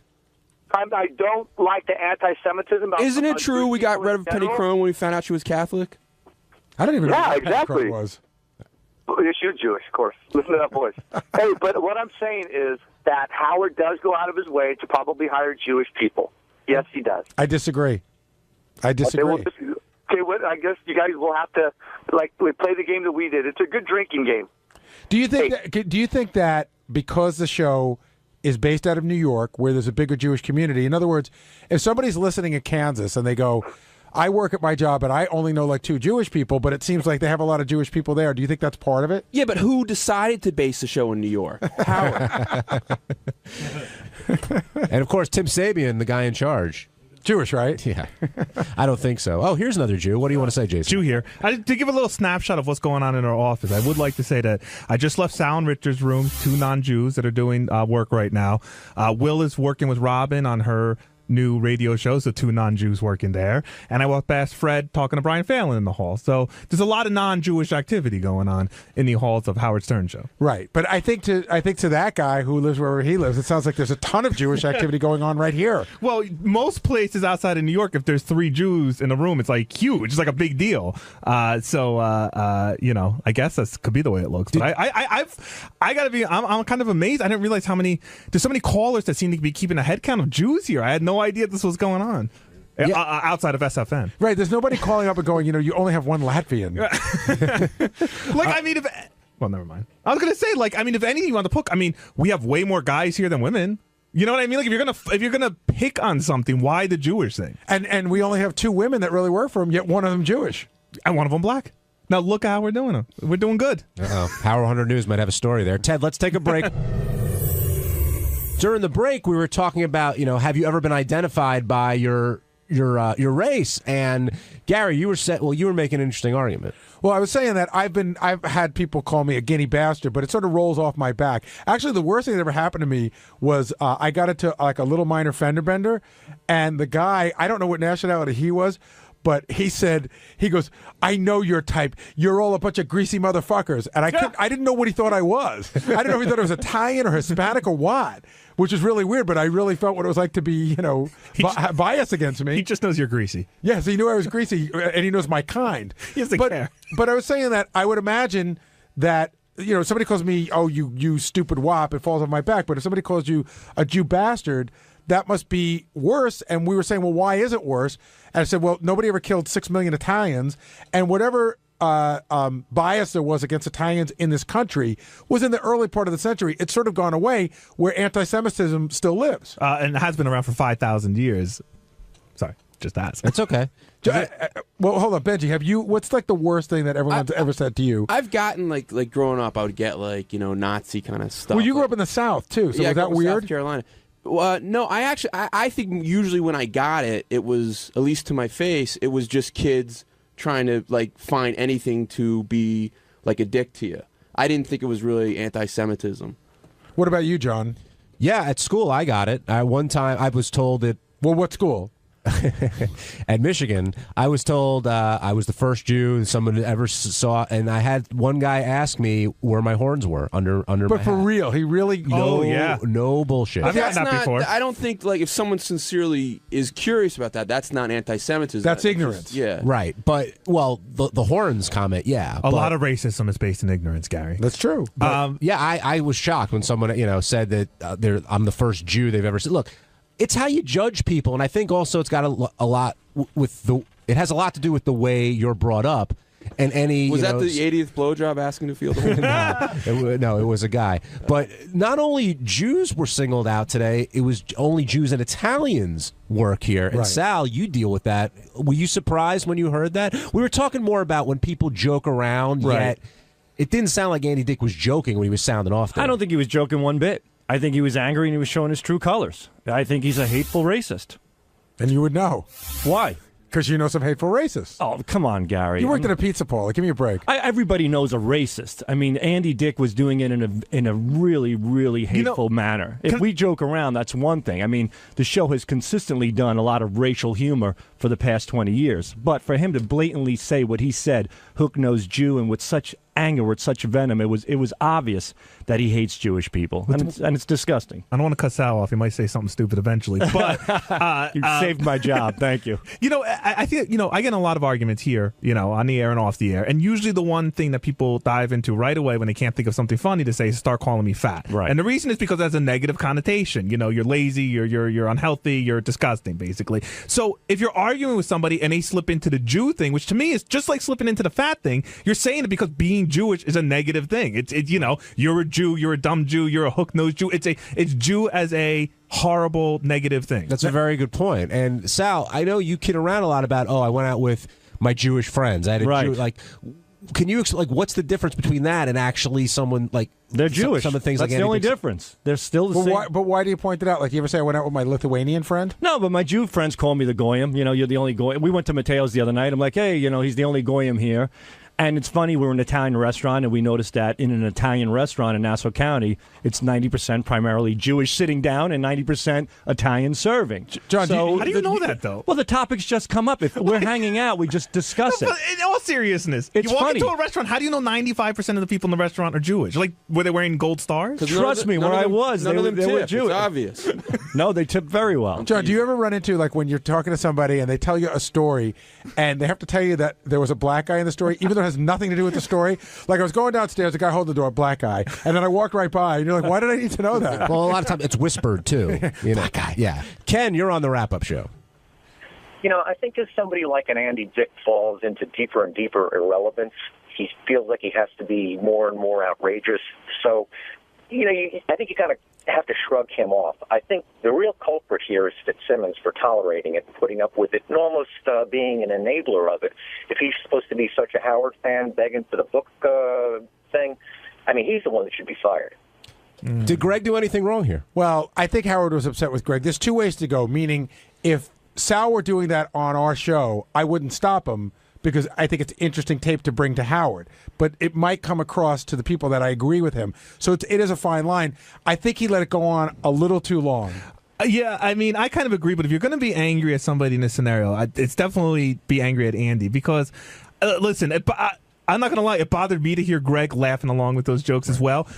But at the end of the day, he's trying to put on an interesting radio show. And if some guy is going to come on his radio show and start ranting and raving about Howard Stern being a crazy Jew, you kind of let him do it, I think. But you may not have to laugh along with it. But you may not have to laugh along with it. Laughing, that was wrong right there. But secondly, what is Greg Fitzsimmons? Is he Irish? All right, he's Irish. You don't know Fitzsimmons is Irish? It's the most Irish name in the history of Irish. Sal doesn't see race or color. Okay, exactly. Thank you, Jason. But the thing is that where was a Fitzsimmons there to rebut Andy saying, hey, I got hired by a Jewish That's a man good and I'm point. Irish. That's a good the point. first thing that should have came through his fucking thick, freckled skull of his. That's a good point. He's completely wrong. He took advantage of Howard. Howard wrote the Ford. Now he's here and he's having a field day with Andy Dick talking about Jews, and he's not defending Howard, who's a Jewish man that hired this Irish idiot. What about Gary's argument that maybe Greg was kind of trying to get stuff out of Andy? Okay, you can goad him to a certain degree, and I understand one or two giggles, but when Fitzsimmons says Joogle instead of Google, and he's laughing about it, you don't do that. That's very disrespectful. You have to know your boundaries. He crossed the line. He should be fired.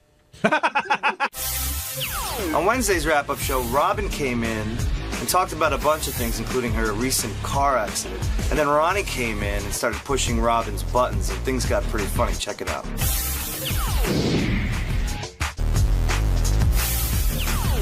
Matt, you're on the wrap-up show. Hello, huh? Hey, Matt. Hello. You're on, Matt. You're on the air.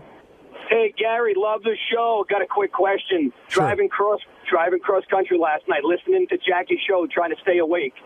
The only thing that kept me awake was yelling at the radio. He is horrible. Who? Jackie Martling. And why is he horrible? What didn't you like? And what's your question? Okay, my question is, Robin, did you listen to Jackie's show since he added that girl? No, I haven't heard Jackie's show recently. The girl laughs exactly like you, only 5 times as much. And I wondered if Jackie did it intentionally, and Jackie's show can't get any ratings. It's like listening to 3 6-year-old kids with a laugh track. But the real question, Gary, yes, is if you brought him back when Artie left, don't you think the Stern show outgrew Jackie's talent? Seriously, it's not a joke.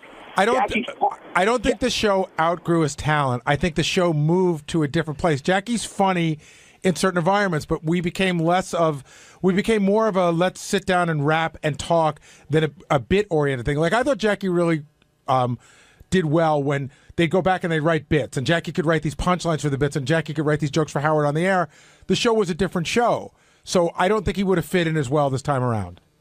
Do you think Jackie saw any writing on the wall in that sense as the show sort of... Because the show's always evolved over the years. I would love to tell you he did, but absolutely not. Jackie doesn't see anything. He did not see the writing on the... If anything, he saw it the opposite way. Yeah, I'm so valuable, they can't live without me. Dan and Philly, you're on the wrap-up show. Yo, what's up, guys? I want to ask Robin if she heard that Ronnie was calling her stupid. When did Ronnie call her stupid? Shuli was interviewing him in the hallway, and how she forgets things, and Ronnie was exposing some things that that Robin had done, and Shuli says, "So you're saying she's stupid?" And he did, I guess he went right along with it.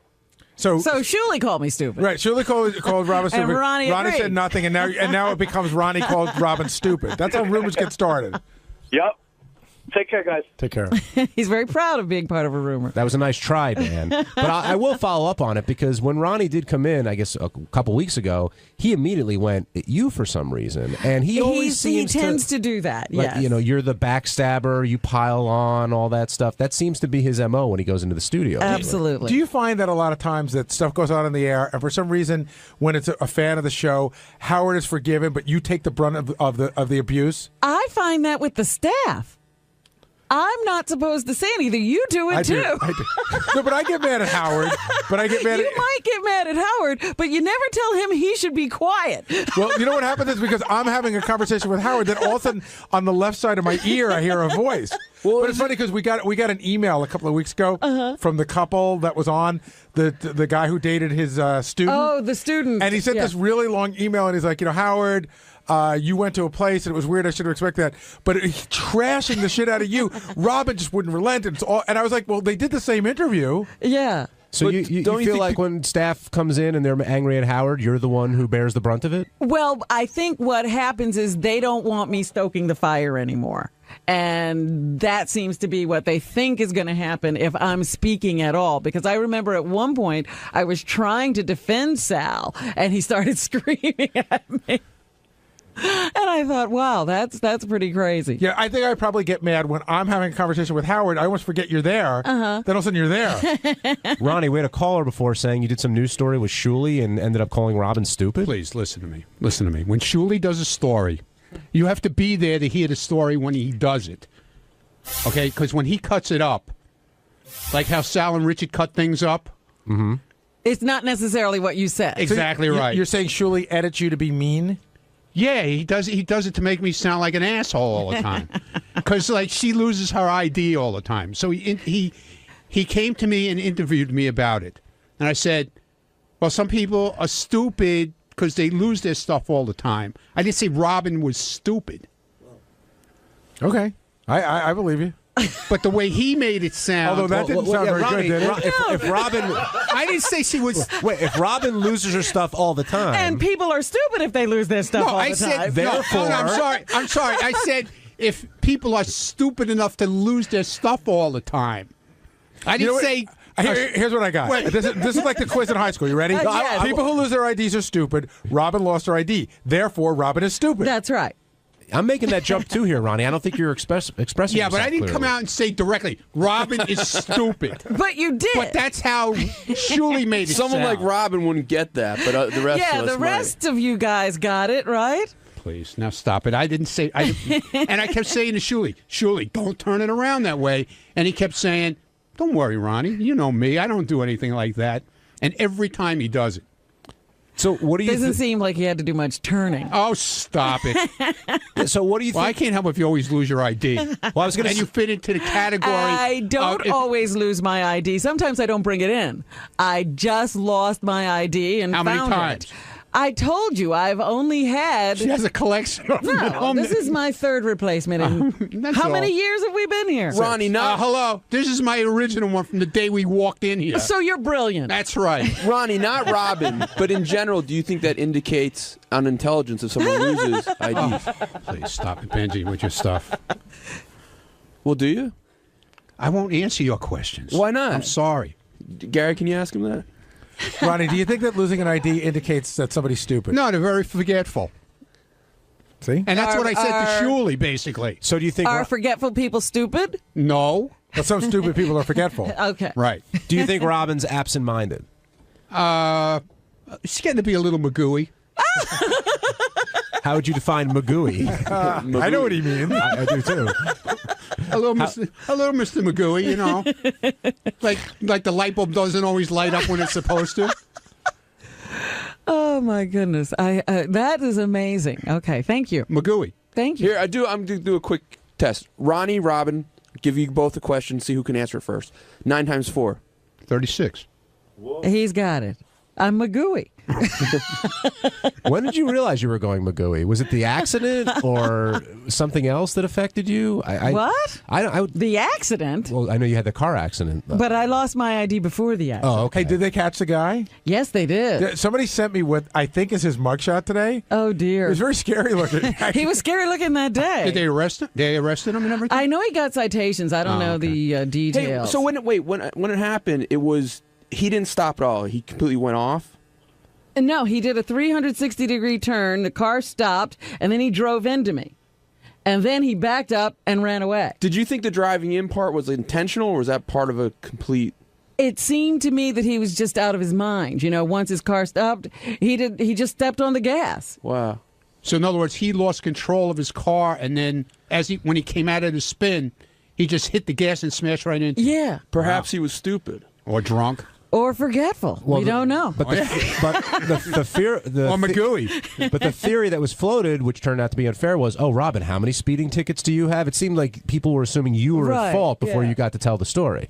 But I guess that's what it's like working on this show. That's right. You're always wrong. Testify no matter and what. Stuff, do you think? All right, we're all guilty of making each other wrong. Let's cut the crap. I have no idea if I'll have to testify.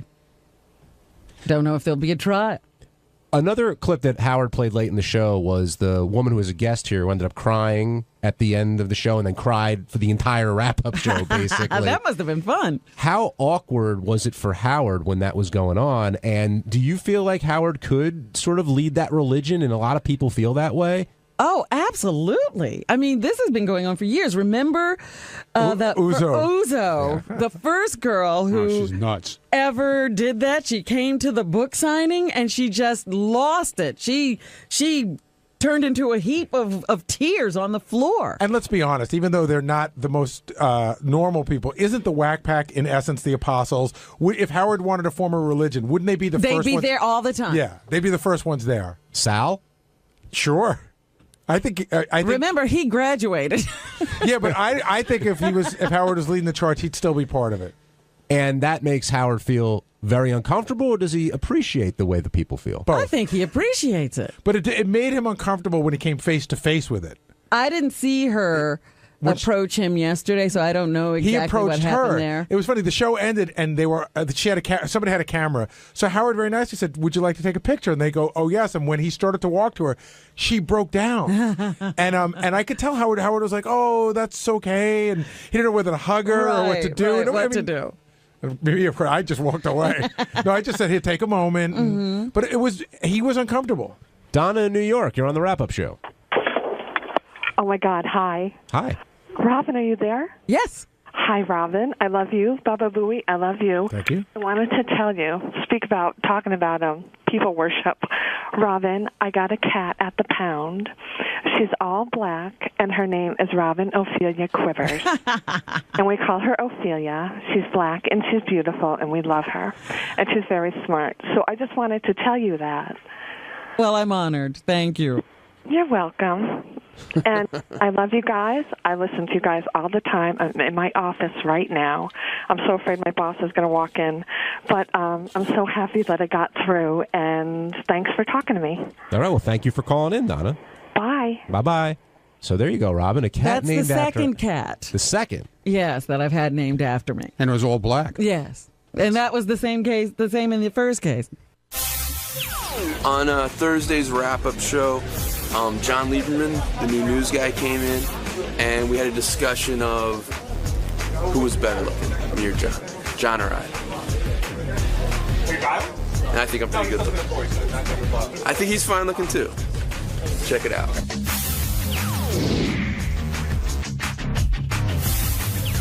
Benji almost had Howard convinced that he was good looking, but Howard said that that's not true. And Robin did say that she liked Benji's parts, but not Benji as a whole. And that came from Benji getting into it with John Lieberman about who's a better looking guy. Oh, I didn't start that with John. He brought it up to me that, like, he was asking me about my looks because a Facebook posting I did. And I just said, I noticed we kind of looked alike. And I said it to him. And I didn't mean it as an insult. I meant it as a compliment. I thought we had some similarity. And he seemed to, he said he was significantly notches above me look-wise. Now, we're going to talk... Did he say that significantly notches above you? No, that's not a quote. But I think he said I would... I forget. Like, he gave me a number. I was like a 6 and he was like a 9 or something like that. I don't remember the exact number. I was going to say, because he's not a 9. It was at least... Huh? He's not a 9. What do you think he is?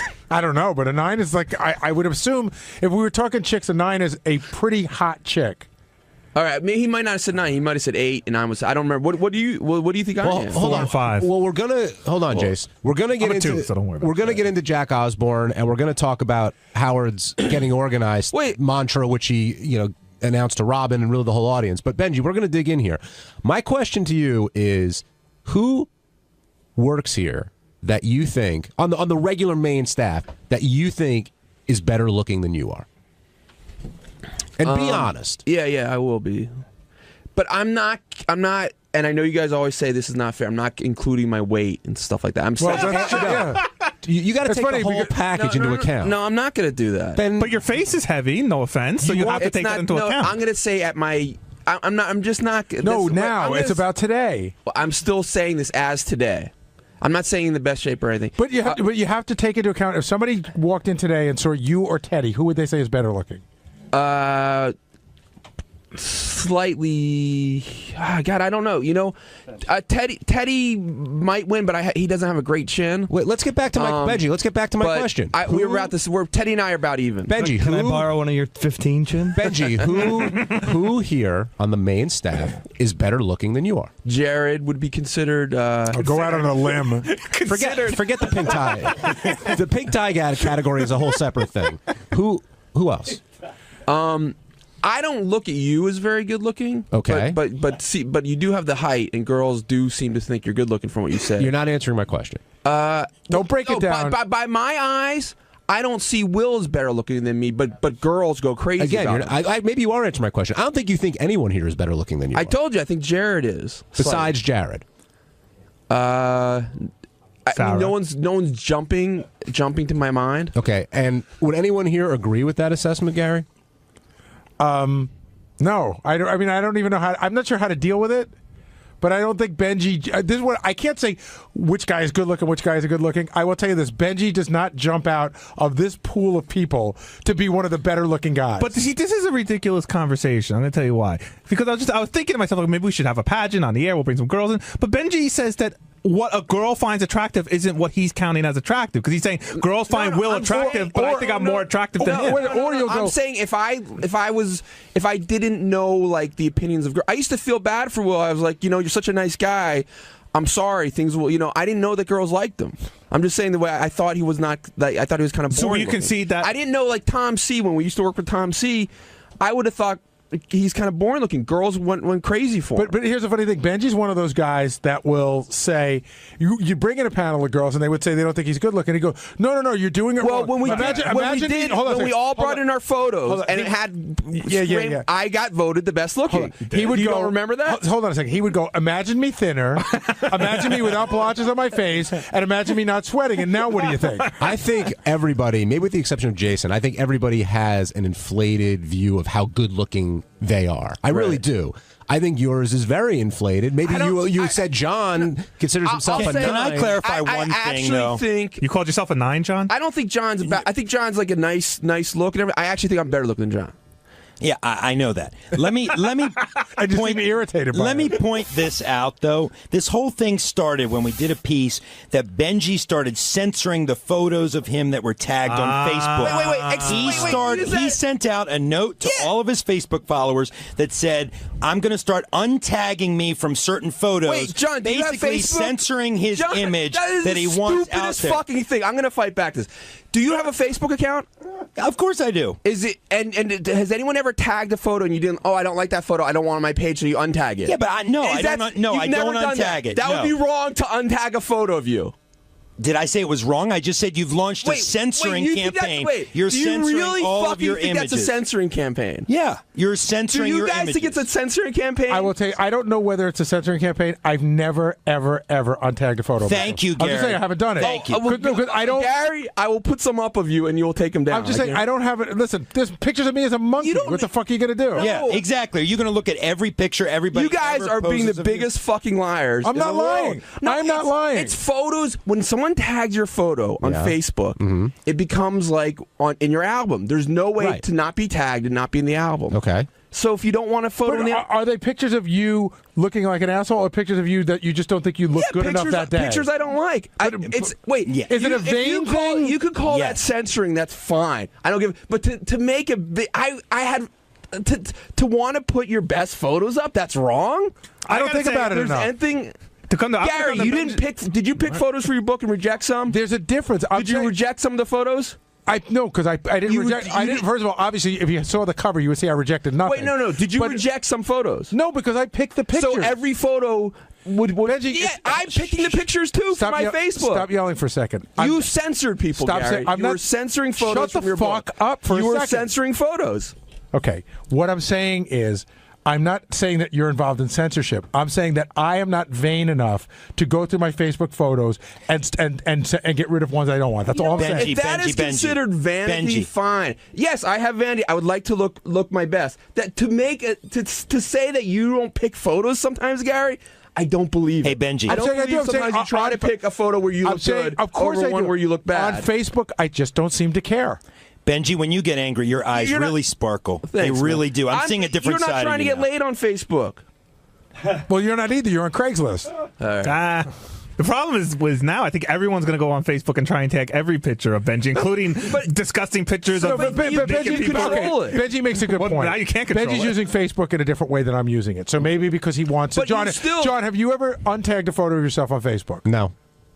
we're not crazy. And there are photos up there that I don't like, but and you feel it'd be wrong to untag yourself from This is it? not worth it. Nobody's saying it's wrong. Well, when you said the word censor, to use the word censor, I said you had launched an image campaign, which is true. You launched a campaign to control your image. Yeah, John, do you ever did you pick tapes that you submitted to the show? Did you pick certain Well, they hired tapes? me off the street. That's another thing. Did you submit tapes? Yeah, of course. You didn't give him every fucking tape? No, but you they can censored. find- You tried to control the image. That is fucked up. No, man. because if they Google me, they'll find a whole bunch of clips of me, millions. But you submitted ones that you liked. Why? It's a different issue. How's it a different issue? You're trying to control your image. You're trying to present a lie. Well, Benji, using your example there, then what you'd be saying is that you choose the images you put on your Facebook page. Yeah. And now you're trying to choose the images that everybody else puts up on their Facebook page. There's no way to do it, Jace. No, I'm just saying, but Facebook I'm doesn't using have your it. analogy. That's all. Wait, no. Facebook does not. If your name is tagged in a photo, Yeah, I agree with you. It's by the on way. your page. I'm on Benji's team with this one. But here's what I would say about that, and I'm not saying that it's wrong. I'm just telling you my point of view. I went out and did the book tour, and I took a lot of pictures with people who put them up on Facebook and tagged me. Do I think I look good in all those pictures? No, I don't think I look good in most of them. But is it worth it for me to spend the time to untag myself? It's not. It's first of all, it takes a second. It's more than a second. It's really. Let's time you do it. It's a second to do one, but you're clearly involved in more than one. Hold on. Wait. This major fucking part of my life. You made the point about Facebook, okay? But here's the difference, okay? I think when Gary looks at a photo of himself on Facebook, his mentality is not because he's married, but his mentality is different than yours is. I don't believe you guys. I don't believe you guys. Maybe Benji, you're true. You care more about that than a lot of people. I don't think it's Benji, true. You put your head at a certain angle for accepted pictures. Like I think you guys try. Oh, John, you're wearing a button-down shirt. What's the conspiracy there? Why are you doing that? Benji, you can't just make shit up and Look at his deflect. shirt. It's button down. Well, Why so are you are wearing you. a button down shirt? But I think all John. Why'd you start wearing button down shirts? there was a stain on my T-shirt, and I decided to wear a button down. And why'd you start wearing button downs on a regular basis? Just because I thought it was time for a change. Just purely change. It wasn't like, oh, maybe this looks better. That's probably part of it. Wow. What the hell does that have You're to do with trying to anything? control your image there, John. No, that's. You're going down a weird route. Yeah, no one's buying the shirts for me. To pick photos you like, to say it's like this, to make his thing about it. I'm saying you care more about it. Yeah, that's right. Saying and you do. no. I don't think there's any. That's all I'm saying. Yes, I would like to look nice, but you care more than most men. Not, no, Gary. Here, you know what? I'm gonna. It's not even a dig. Do you wear height things in your shoes? No, of course not. You don't? No. Sometimes you're like 4 inches taller than other days. Benji, if you can't just make shit up and make it true, it's no, not I'm not. I'm asking you. I've never, okay, well, on the life of my children, I've never worn anything to make me look tall. Gary ever walked into work? Never noticed that sometimes Gary is like 3 inches taller than you, sometimes he's shorter than you. If Gary ever walked into work 4 inches taller than normal, I'd freak out. Has anybody ever noticed that I've looked taller some days? No. Well, stand up. Stand up then. I did. Okay, we're head to head. Now take your shoe. We'll both take our shoes off. I bet you're significantly taller. We're on the radio. Yeah, I this can't is too indulge in your visual. I don't believe it. Benji, you're getting too defensive about this. Very defensive. Okay, look, it's okay to care more about photos on Facebook than other people do. I mean, that's all right. Yeah, I think that's the point we're making. That's it. That's the all point. I have. And John, you gave yourself a 9 as compared to Benji. Let's talk about that. Newsroom 9. Yeah, I mean, it was a spur of the moment thing. We were joking, and Benji actually brought it up first. He said, "You're a good-looking guy." I said, "Thank you, Benji. You're a good-looking guy too." And then he said, "I think you said, what would I rate you?" Right? No. Well, I noticed we don't look. Oh, like, you said we looked alike. Yeah. He said we look alike, and I'm like, Benji, I really don't think we look alike. And he said, No, we really do. Dude, I actually have a better face than you, but we do have similarities. I'm staring at What both are of our you. similarities? No, I'm just saying, like, if a stranger, of another race looked at us. How do you know that? Because I'm looking at him and I can see, yes. Because it's harder to distinguish when you're of a different race. If a stranger of another race looked at us, we would have some similarities to us. So, like, if a Nigerian I am prince was utterly here. confused.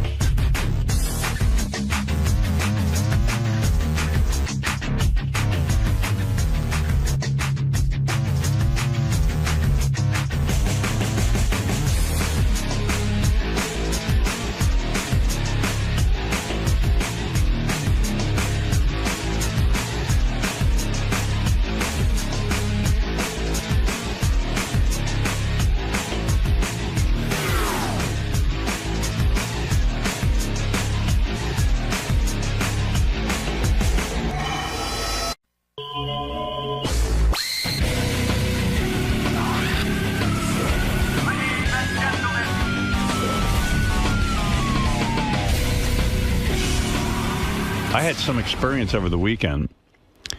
The guy who hired me here at Sirius Satellite Radio, Leon Black, it was his 60th birthday. Uh-huh. I got invited to his birthday party at his house. So, I mean, Leon throws some good parties because Leon's worth like $20 gazillion, like $20 billion or something crazy. Yeah. And for him, you know, $1 billion is like $10 to us. It's like pocket change. Yeah, it's like, hey. He carries that around with him. He's like, hey, you're only worth $1 billion. But he's a real nice guy. Always liked this guy. He's real down to earth, and even though he makes a ton of dough, like his whole thing is he buys art. That's why he works. He once said to me, he sat me down and said, you know why I work? He says, I don't have to work anymore, but I like to buy art. And when you talk about art, he likes to buy Michelangelo's, Leonardo da Vinci's. He buys originals Yeah. and the best ones around. Yeah, it's pretty impressive stuff, and he's just a nice guy, down-to-earth guy. He's not an asshole. You know, guys who have that kind of money, but he's self-made. That's why he's not an asshole, because he actually had to go out and work for it. He's just a real bright guy. I like him. He's a real family man. His kids are, like, delightful. Like, it's almost annoying how delightful they are. Oh, really? Yeah, I mean, it's like they're perfect kids. Like, they got up to make speeches at the birthday party about their dad. You were like, whoa. Wish I could talk like that. His kids have a vocabulary. They probably got good educations Yeah. because he had money. Yeah. Oh, Went yeah. to those top schools. But you know, like a lot of kids of the rich, they go to top schools and they come out stupid. Right. These kids, they're impressive. Each one They is... actually did something with that education.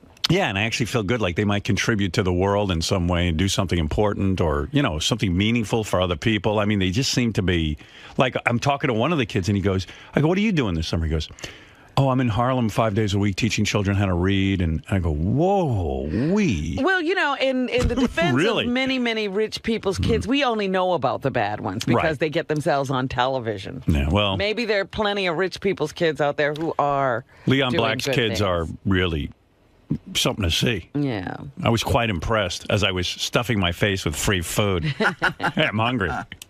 It's funny because I'm famous, you know, when I go to a party, it's impossible to eat. Because people are talking to you? Yeah, and so I want to get the food, and as I'm so beloved that literally when I try to walk to the buffet, people will stop me and go, hey, Howard, and I'm like, so I go, I just want to get to that buffet and get some food and sit down and have no one bother me, and it's impossible. You know, Scott found that. Same thing happens to me. When he was doing those, whatever those shows were, Meet the and greets. Ronnie Block Party, Yeah. he was supposed to do a meet and greet, Yeah. All I and need he is a hadn't little eaten downtime. yet. Yeah. And he was like, can't I get something to eat before I greet? Scott and I have a lot in common. I need to nourish myself and gather my thoughts. So, He feels your pain. yeah. Yeah, well, Leon's kids, one of the kids got up and read a poem to his you know, and I was like, I'm embarrassed. I don't even understand the poem. Did he write it? Was Yeah. it something he wrote? Oh, yeah. No, they're not like the Kennedy kids who Get other people's poems? yeah, I thought it was kind of weird that, what was the funeral? It was Jackie Onassis' funeral. Yeah, the kids read stuff that Caroline Kennedy Schlossberg read from a book of poetry. And I think John did too. Yeah, and I'm like, hey, kids, Did you know your mother? maybe I'll introduce you to the Leon Black children because, you know what?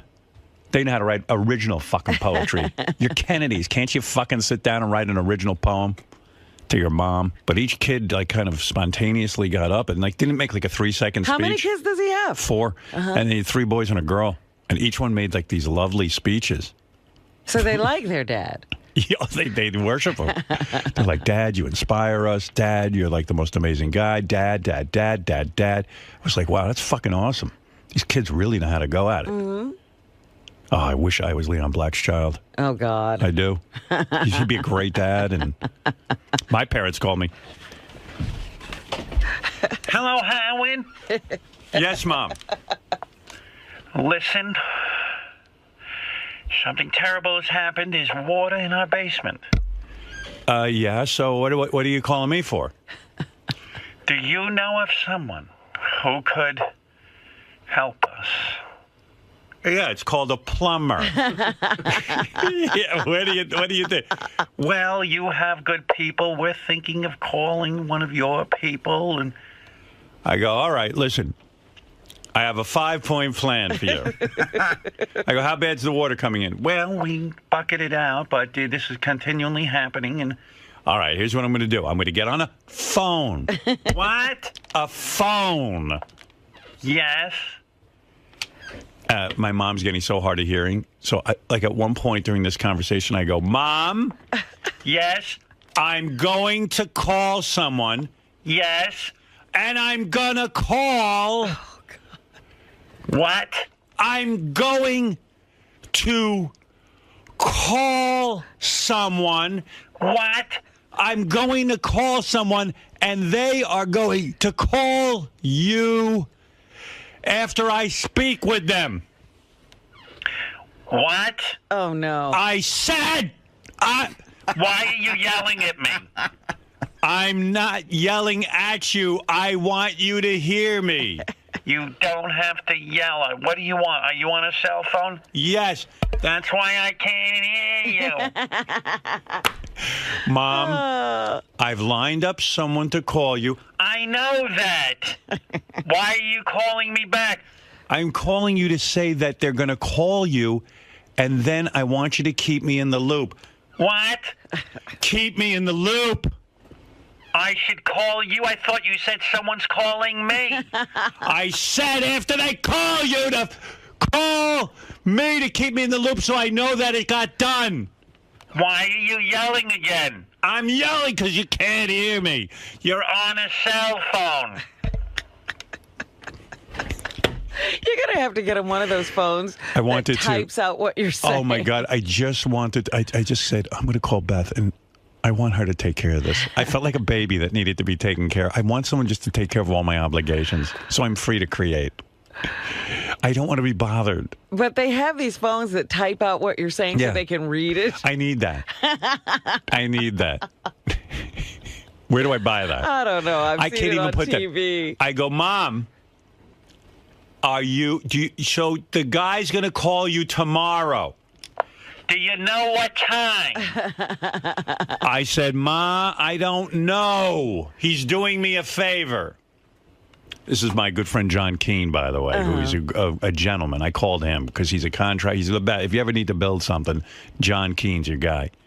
Thank you, John. I love you. God bless you for helping me. Because, when my parents call with these things, I don't know who to call. I call John Keane. Do you know what time the gentleman will call us? I go, look, he's doing me a favor. I don't know. I guess we can't go to the gym then. That's right. My goodness. Because, Mom, most people would leave you a message on an answering machine, but you won't get one. Well, we don't want an answering machine. If you had an answering machine, the gentleman could leave you a message. You wouldn't have to sit by the phone. That's all right. Your father and I will sit by the phone. We're not going to go anywhere. They don't have cell phones? No. I got them one, and it sits in their car in case of emergency. We'll use it for emergency. It hasn't been used ever. Well, isn't it an emergency to get the call from the guy who's going to get the water out of their basement? If they used a cell phone, they could there would be voicemail on it. Right. They could go anywhere they want. They'd be complete. But no, they're going to sit fucking waiting for someone to help them. What am I going to do? I even wanted to say to John, what time will the guy call? But I said, that's not my problem. Yeah. I can't get caught up in that. Because then everybody's like, well, what time can you call? Yeah, and that's I'm not 50 getting more calls. You want to fucking join the rest of America? Get an answering machine. It ain't that difficult. To get them a time. Yeah, I said, sit by your phone and wait for the call. That's what other people have voicemail and email. I try to get them a computer. We don't want that. What? Do you want fire? We don't want fire. It's too advanced. The wheel. We reject that. No, they only want things that have been invented in the time when they were, what is a wheel? A wheel. You can put a car on it and it drives, or a bicycle. We don't want that. We don't want a wheel. It's bad. Oh my God! So it's like I get all stressed out. I want to be Leon Black's kid. Because Leon gets things done. So you can be inspired. Yeah. And guess what? If Leon Black gets water in his basement? He doesn't call you. No, he doesn't call anybody. What? Then she accused me of yelling at her. I go, I'm trying to be heard. Oh, my goodness. If you had an answering machine, you could go to the gym. What? No, they're living in the dark ages where you have to stay by the phone in case it rings. My parents right now, and then I'm going to get a call like at 10 o'clock. Howard, no one has called us. And I even said to my mother on the phone, I said, Mom, John's doing me a favor. He's an incredibly busy man. I don't know when he's going to call you. So you're going to have to sit by the phone all day. Well, do you think he'll call in the morning? Maybe you should send a telegram. Yeah, I mean, so I go, I don't know when they're going to call. I don't know. Let's just keep rolling back the clock. And I said, and there's even a chance he might not call at all. He might forget. And you'll have sat there all day. Right. That's all right. I said that only because I don't want to get the call. Hello? Hello? Who is this? Yeah, that's in the answering machine. Howard called me. The gentleman never called us. What? So they will leave you messages if your voicemail clicks over. Yeah, but they go, Hello, Howard. This is your mom. This is your mother. I know who it is. She's still confused by my answering me. She hates it. My mother signs off a voicemail like it's a letter. She leaves her message, and then at the end of the message, she goes, Mother. Right. Like, I won't know who it is. So what happens when you get older? Do you just like lose it? I mean, do you get scared of everything? I don't know. Yeah, because, she has a cell phone. She still won't use it. Right. Will I ever get like that? I hope not. I hope I'll be open to new things. Is there technology now that you won't use? I don't know. I seem to be into everything. I purposely force myself. Uh-huh. I mean, I'm on my computer day and night. I'm on the internet. I'm downloading from iTunes. I'm trying to stay youthful and open to new ideas. You know what I mean? I don't want to get to the point where I won't have whatever the equivalent of the answering machine is. Right. And you've gone with the smartphone. You're not on the flip phone. Right. Yeah. They won't get on anything that was invented after they turned 60. You know what I mean? It's like it just doesn't exist. Yeah. And they're still with the VCR, or did they get VCR. They will not let me in their house to put in a TiVo. It's not like I'm not trying. And I even say to my mom, my mother goes, We love the pictures of Beth and Hampton's magazine. Terrific. I go, thanks, Mom. I have a whole bunch more, and I'd be able to send them to you if you had email. Uh-huh. Like instantly. Right. Like you could have them you could look at them right now. While we're on the phone, we could be looking at them. Oh, that's terrific. Oh, yeah. Do you want that? We don't want that. She had an old friend. She wanted to look up, see if they were still alive. At her age, it's like, is anybody still alive? Yeah, you're looking for if they're alive. So I go to my mother. You want to know if they're still around? I said, oh, that's easy. I'll Google them. You're going to do that now? I go, yeah. And I bring down the computer, and it's like... it's like in Planet. What do you call it? 2001. Yeah, the right. Yeah, Space Odyssey. What's that? It's a computer. Look how small it is. It's America. So I get on and I look up their friend on the internet in 2 seconds, and I see blah blah blah is there. Oh my God! And there's even a picture of the person, like like Facebook. Oh my God! Look at that! Look at that! Who would believe this? I go, Who would believe it? Yeah. I go, Dad, you could have this. Who would believe it? This isn't a science fiction movie. Everybody's doing it. There's no belief necessary. It's witchcraft. Look at this. They got the name right there. My goodness. Thank God movies were invented before they got old. Howard knows. They're alive. They live. Howard knows.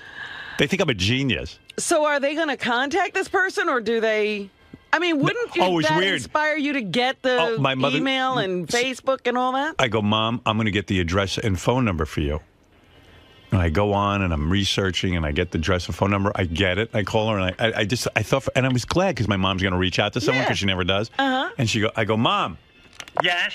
I got the number for, so-and-so. You did? Yes. And I have their email. Since you don't have email, would you like me to contact their daughter and tell them that you're thinking of them? Would you do that? Yes. And I'll get their address. You're gonna get that? Yes. Do you want to write them? I don't think so. I go, what? Well, why did I just go through all this? Well, I just wanted to know if they were alive. Oh, my goodness. But After all that. So I managed to get the email. I got in touch with them, and my mother never got in touch with them anyway. And so now these people are waiting for my mother to get in touch. Right. Yeah. Oh, dear. It's a trip. It's like crazy. So anyway, hey, you get the parents you get. You can't always have Leon Black. Well, listen, Leon.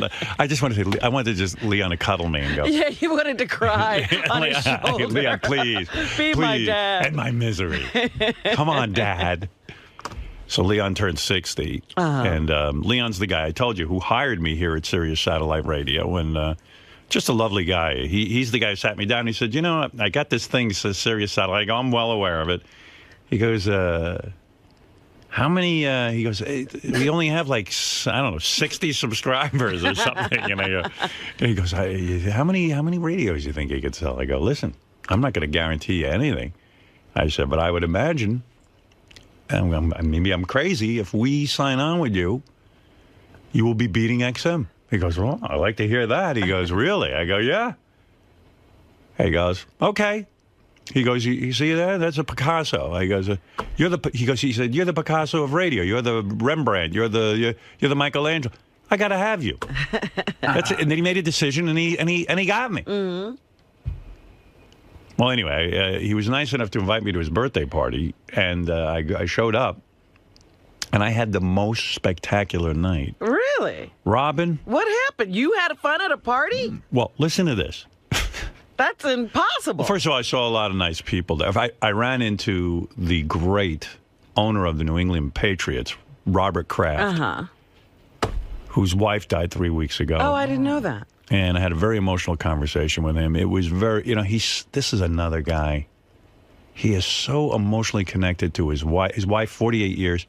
His family, his kids. Yeah. He's such a devoted guy. And, everyone in New England, how often do they love the owner of a team? Everyone loves this guy. Mm-hmm. And I know why. He's a down-to-earth, spectacular guy. And he was talking to me about his wife. And I got goosebumps. I was sitting there. I couldn't believe what a tremendous guy he is.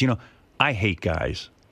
For the most part, guys are such assholes, myself included, guys.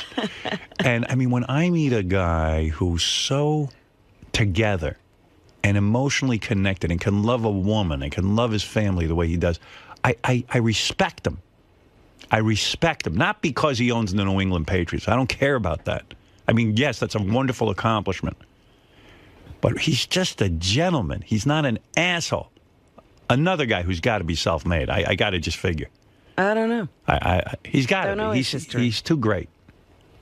Robert Kraft. And I offered my condolences, of course, on the loss of his wife. And he's pretty shook up. He's in pretty bad shape over it. Well, after 48 years, you lose a partner? He said she's the most wonderful woman I've ever met in the world.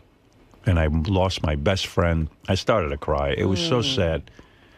And I know how he feels because, I feel that way about Beth and people in my life and my parents. And I do feel this way. And to see this guy so together, even though he's grieved, to see that he can grieve. That's a put-together person. He can grieve. Yeah. He can have extended himself to the point that someone becomes so important to him.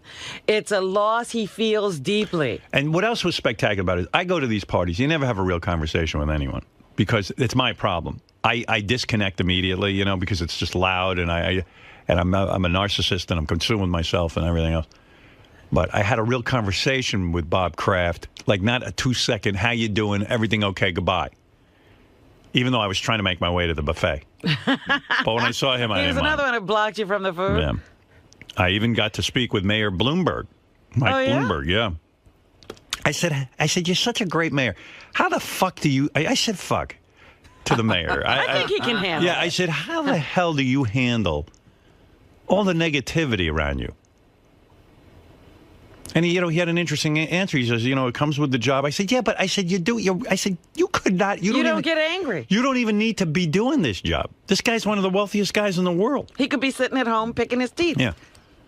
Everybody at this party seemed to have a couple of billion. I mean, really. Well, billionaires, I guess, hang out with other billionaires. They do. I was like, wow. Well, who's the one part of this jigsaw puzzle doesn't fit in? Wow, look at this group. Someone handed me their glass for a refresher. But, anyway, so, I met a lot of interesting people at the party. Yeah, I mean... But I made my way to the buffet. I didn't realize that was the dinner. I thought maybe it was a bigger dinner coming, so I didn't eat that much. But anyway, all right, you were confused. And I started being angry, and Beth had to calm me down. I saw Scott Greenstein there, and he was with Little Steven. Oh. Little Steven's like Scott Greenstein's wife. I'm telling you. Yeah, They're walk dating? around. They walk around holding hands. But lovely couple. Lovely couple. I think Scott's the woman, though. Little Steven's the man. I don't know. But, I ran into a lot of people. It was very nice. A lot of people were very friendly. But anyway, so after I eat the buffet, one of the kids goes, hey, can I direct you over to the living room over here? So we go into the living room. The kids make a couple of beautiful speeches. And then Leon goes, listen, I've always been a fan of art and this and that, and one of our greatest artists is Sir Elton John. And who walks out? Sir Elton John. And performs not like 2 or 3 songs. He obviously was hired to do an entire... A full concert. Every fucking hit the guy ever wrote. Elton John sits down at a piano. And performs. And I'm like... well, first of all, you're sitting in a living room, so I'm on a couch. Yeah. And I had the best seat because I walked in, I saw a piano. I said, You know me, I'm early. I got one. I said, I'm going to get a good seat. I'm going to pick the best fucking seat in the place. I pick a seat on the couch. I'm in direct view of Elton John or whoever's going to be playing the piano at that point. I don't know. You don't know. And I can see the keyboard, so I go, this is good. Whoever's going to be here it's going to be good. And I got in that room. I sat on that couch for an hour like a plant. By yourself? Because with Beth, because I wanted a good seat. Oh, my goodness. I mean, I was practically on the fucking bench with Elton John. So I'm sitting there waiting. Just as the concert's going to start, some billionaire, I assume he's a billionaire, old guy, and his Altacaca wife, they pull up 2 stools. And they sit there in front of right in front of us. I said to Beth, I'm going to go tap this fucking guy on the shoulder and kick his fucking... Beth goes, you're at a birthday party for Leon. You got to just relax. You should have thought of stools. I go, but honey, I want to knock him off his stool. She goes, shh, be quiet. I said, I had the best seat. I sat here for an hour. He's on a stool, and his wife had a beehive hairdo. Oh, dear. Well, even at a stool, you were outclassed. Let me tell you how big this beehive hairdo was. They had real beads swirling around her head. So when they introduced Elton John, I'm like, oh, my God, you're kidding me. Elton John's going to... I love fucking Elton John. Well... I got my ass up. I sat on the floor in front of the guy with the stool. Well, that's fine. You didn't block him. No. I sat on the floor, sat my fat ass down on the floor. And I'll tell you, it ain't easy for me to sit on the floor anymore. I ain't no spring chicken. I must look like an old guy because Beth goes, you okay getting down on the floor? I go, of course I am. Like, what is with this floor? But, I wanted to take a hedge trimmer and just snap off the bun on that lady's head. So anyway, I'm sitting there on the floor, and Elton John is singing. I mean, one thing after yours. He goes, this is from an album I did, Madman Across the Water. This is from an album I did. He sounded so magnificent. He's playing that piano, and, I'm looking at his fingers. Now, I'm telling you, I'm 3 inches. I'm in a living room.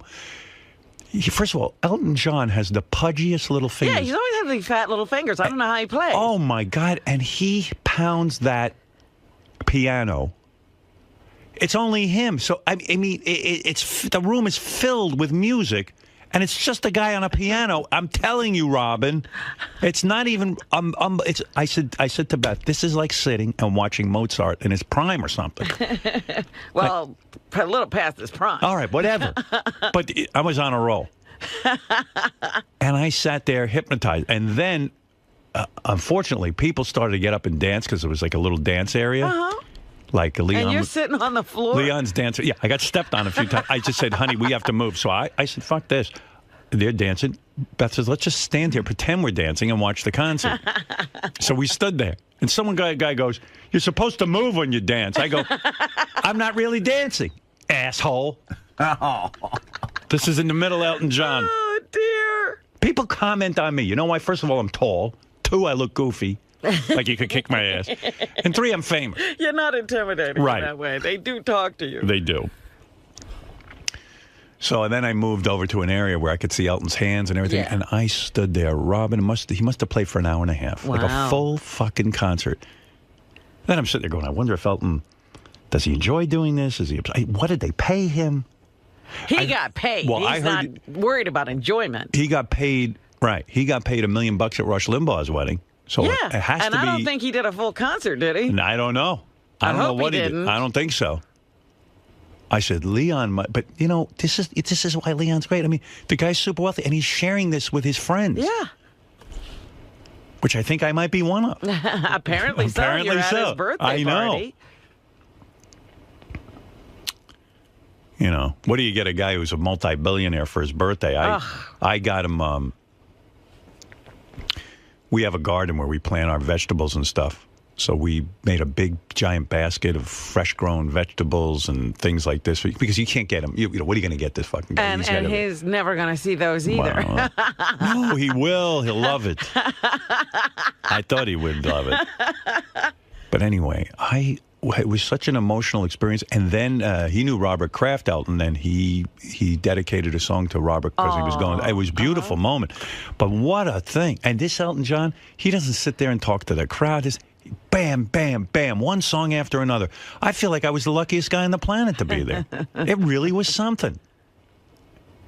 I didn't know what to do. And I became an asshole. I took my iPhone. I started taking pictures. Because I didn't know. And they were terrible pictures. But I didn't know what to do. That iPhone takes terrible pictures. Oh, the worst.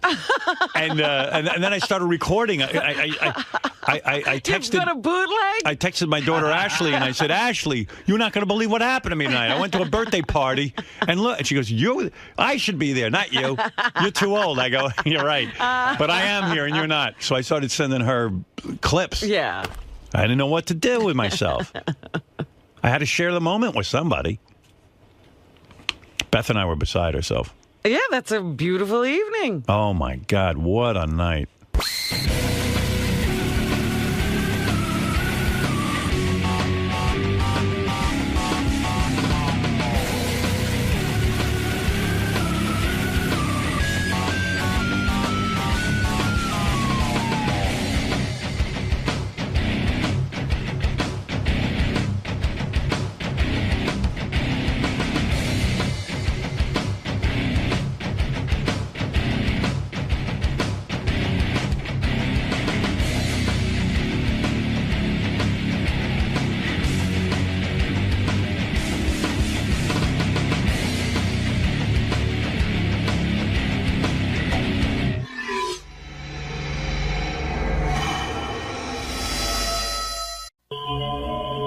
News.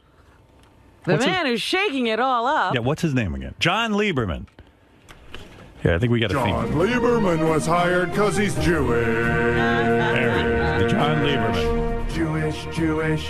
Jewish. I heard you got upset because Benji went up to John Lieberman and said, you know, like in all seriousness, kind of like, hey, you know, do you think you're a good-looking guy? Because I think I'm kind of on par with you. And No. Well, right? Do I have that right? Well, he was doing a story about me and asked me if I thought I was like a model or something like that. Oh, yeah. And I was like, oh yeah, well, we kind of look alike.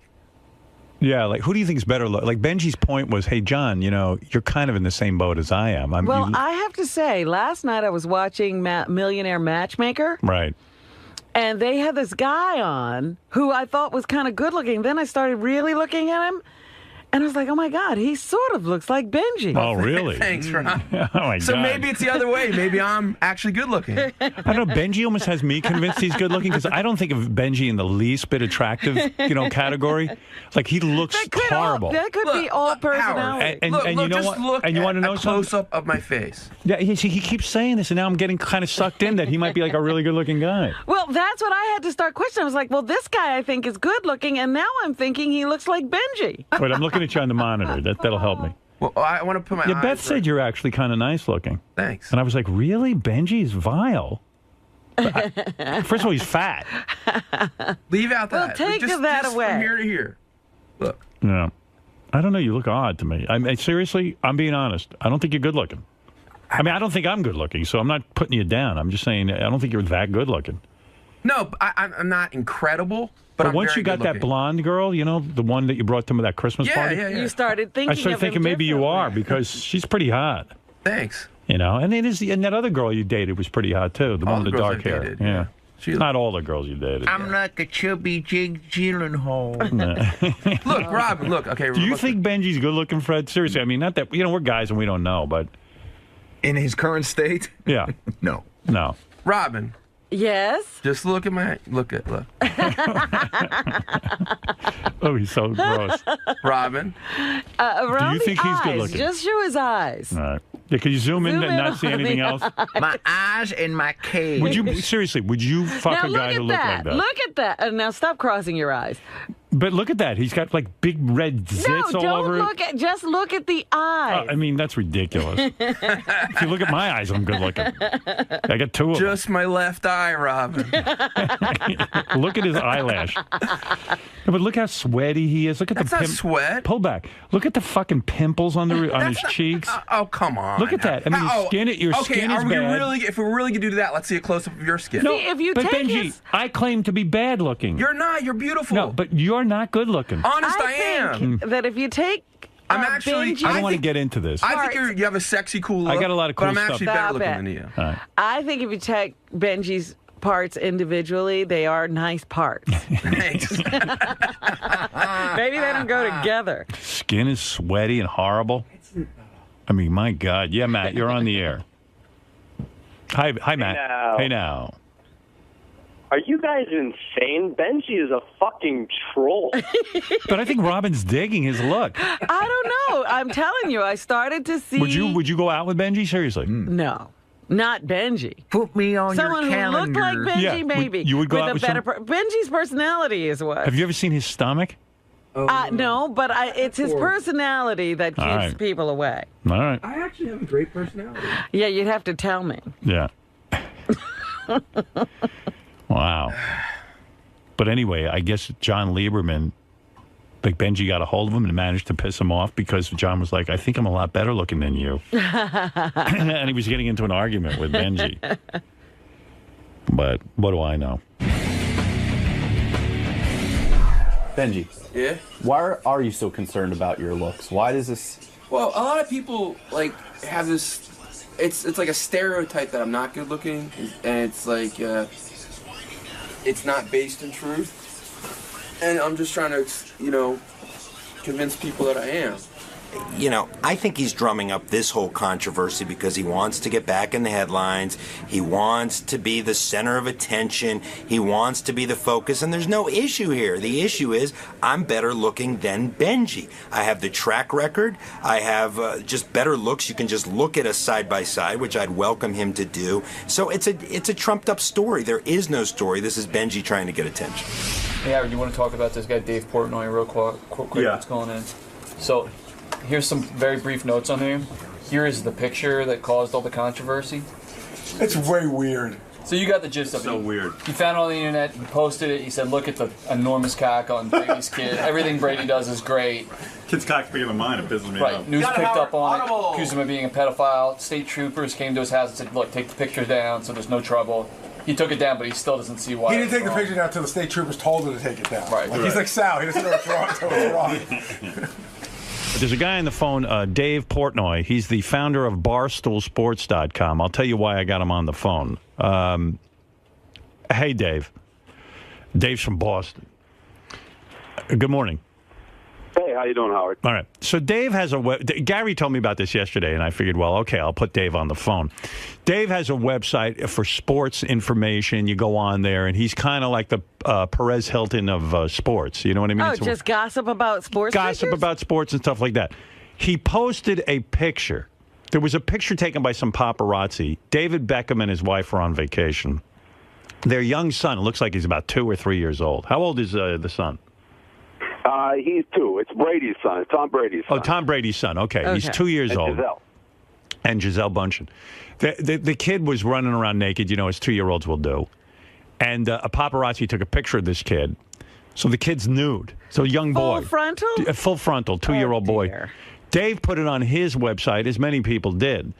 And he mentioned that the kid was hung like a horse. He's had a big cock for a 2-year-old. Now, while that's funny, Robin. It's not appropriate. It's not appropriate. And Dave, people said, you must take this down. It's kiddie porn. And I saw the picture, and quite frankly, I do think it's kiddie porn. I don't think you should put a picture of a 2-year-old nude. And I think you can't. And I don't think you should mention his cock. But anyway, Dave Portnoy did it. And now? And a lot of people complained. And he said, I'm not taking down any picture. And then I guess, I don't know if it was Tom Brady or some people are screaming they're going to have lawsuits and injunctions. And a lot of people told Dave it was wrong to post this picture. And Dave, I guess after a lot of people told him it was wrong, took it down begrudgingly because he didn't think he did anything wrong. Do I have that?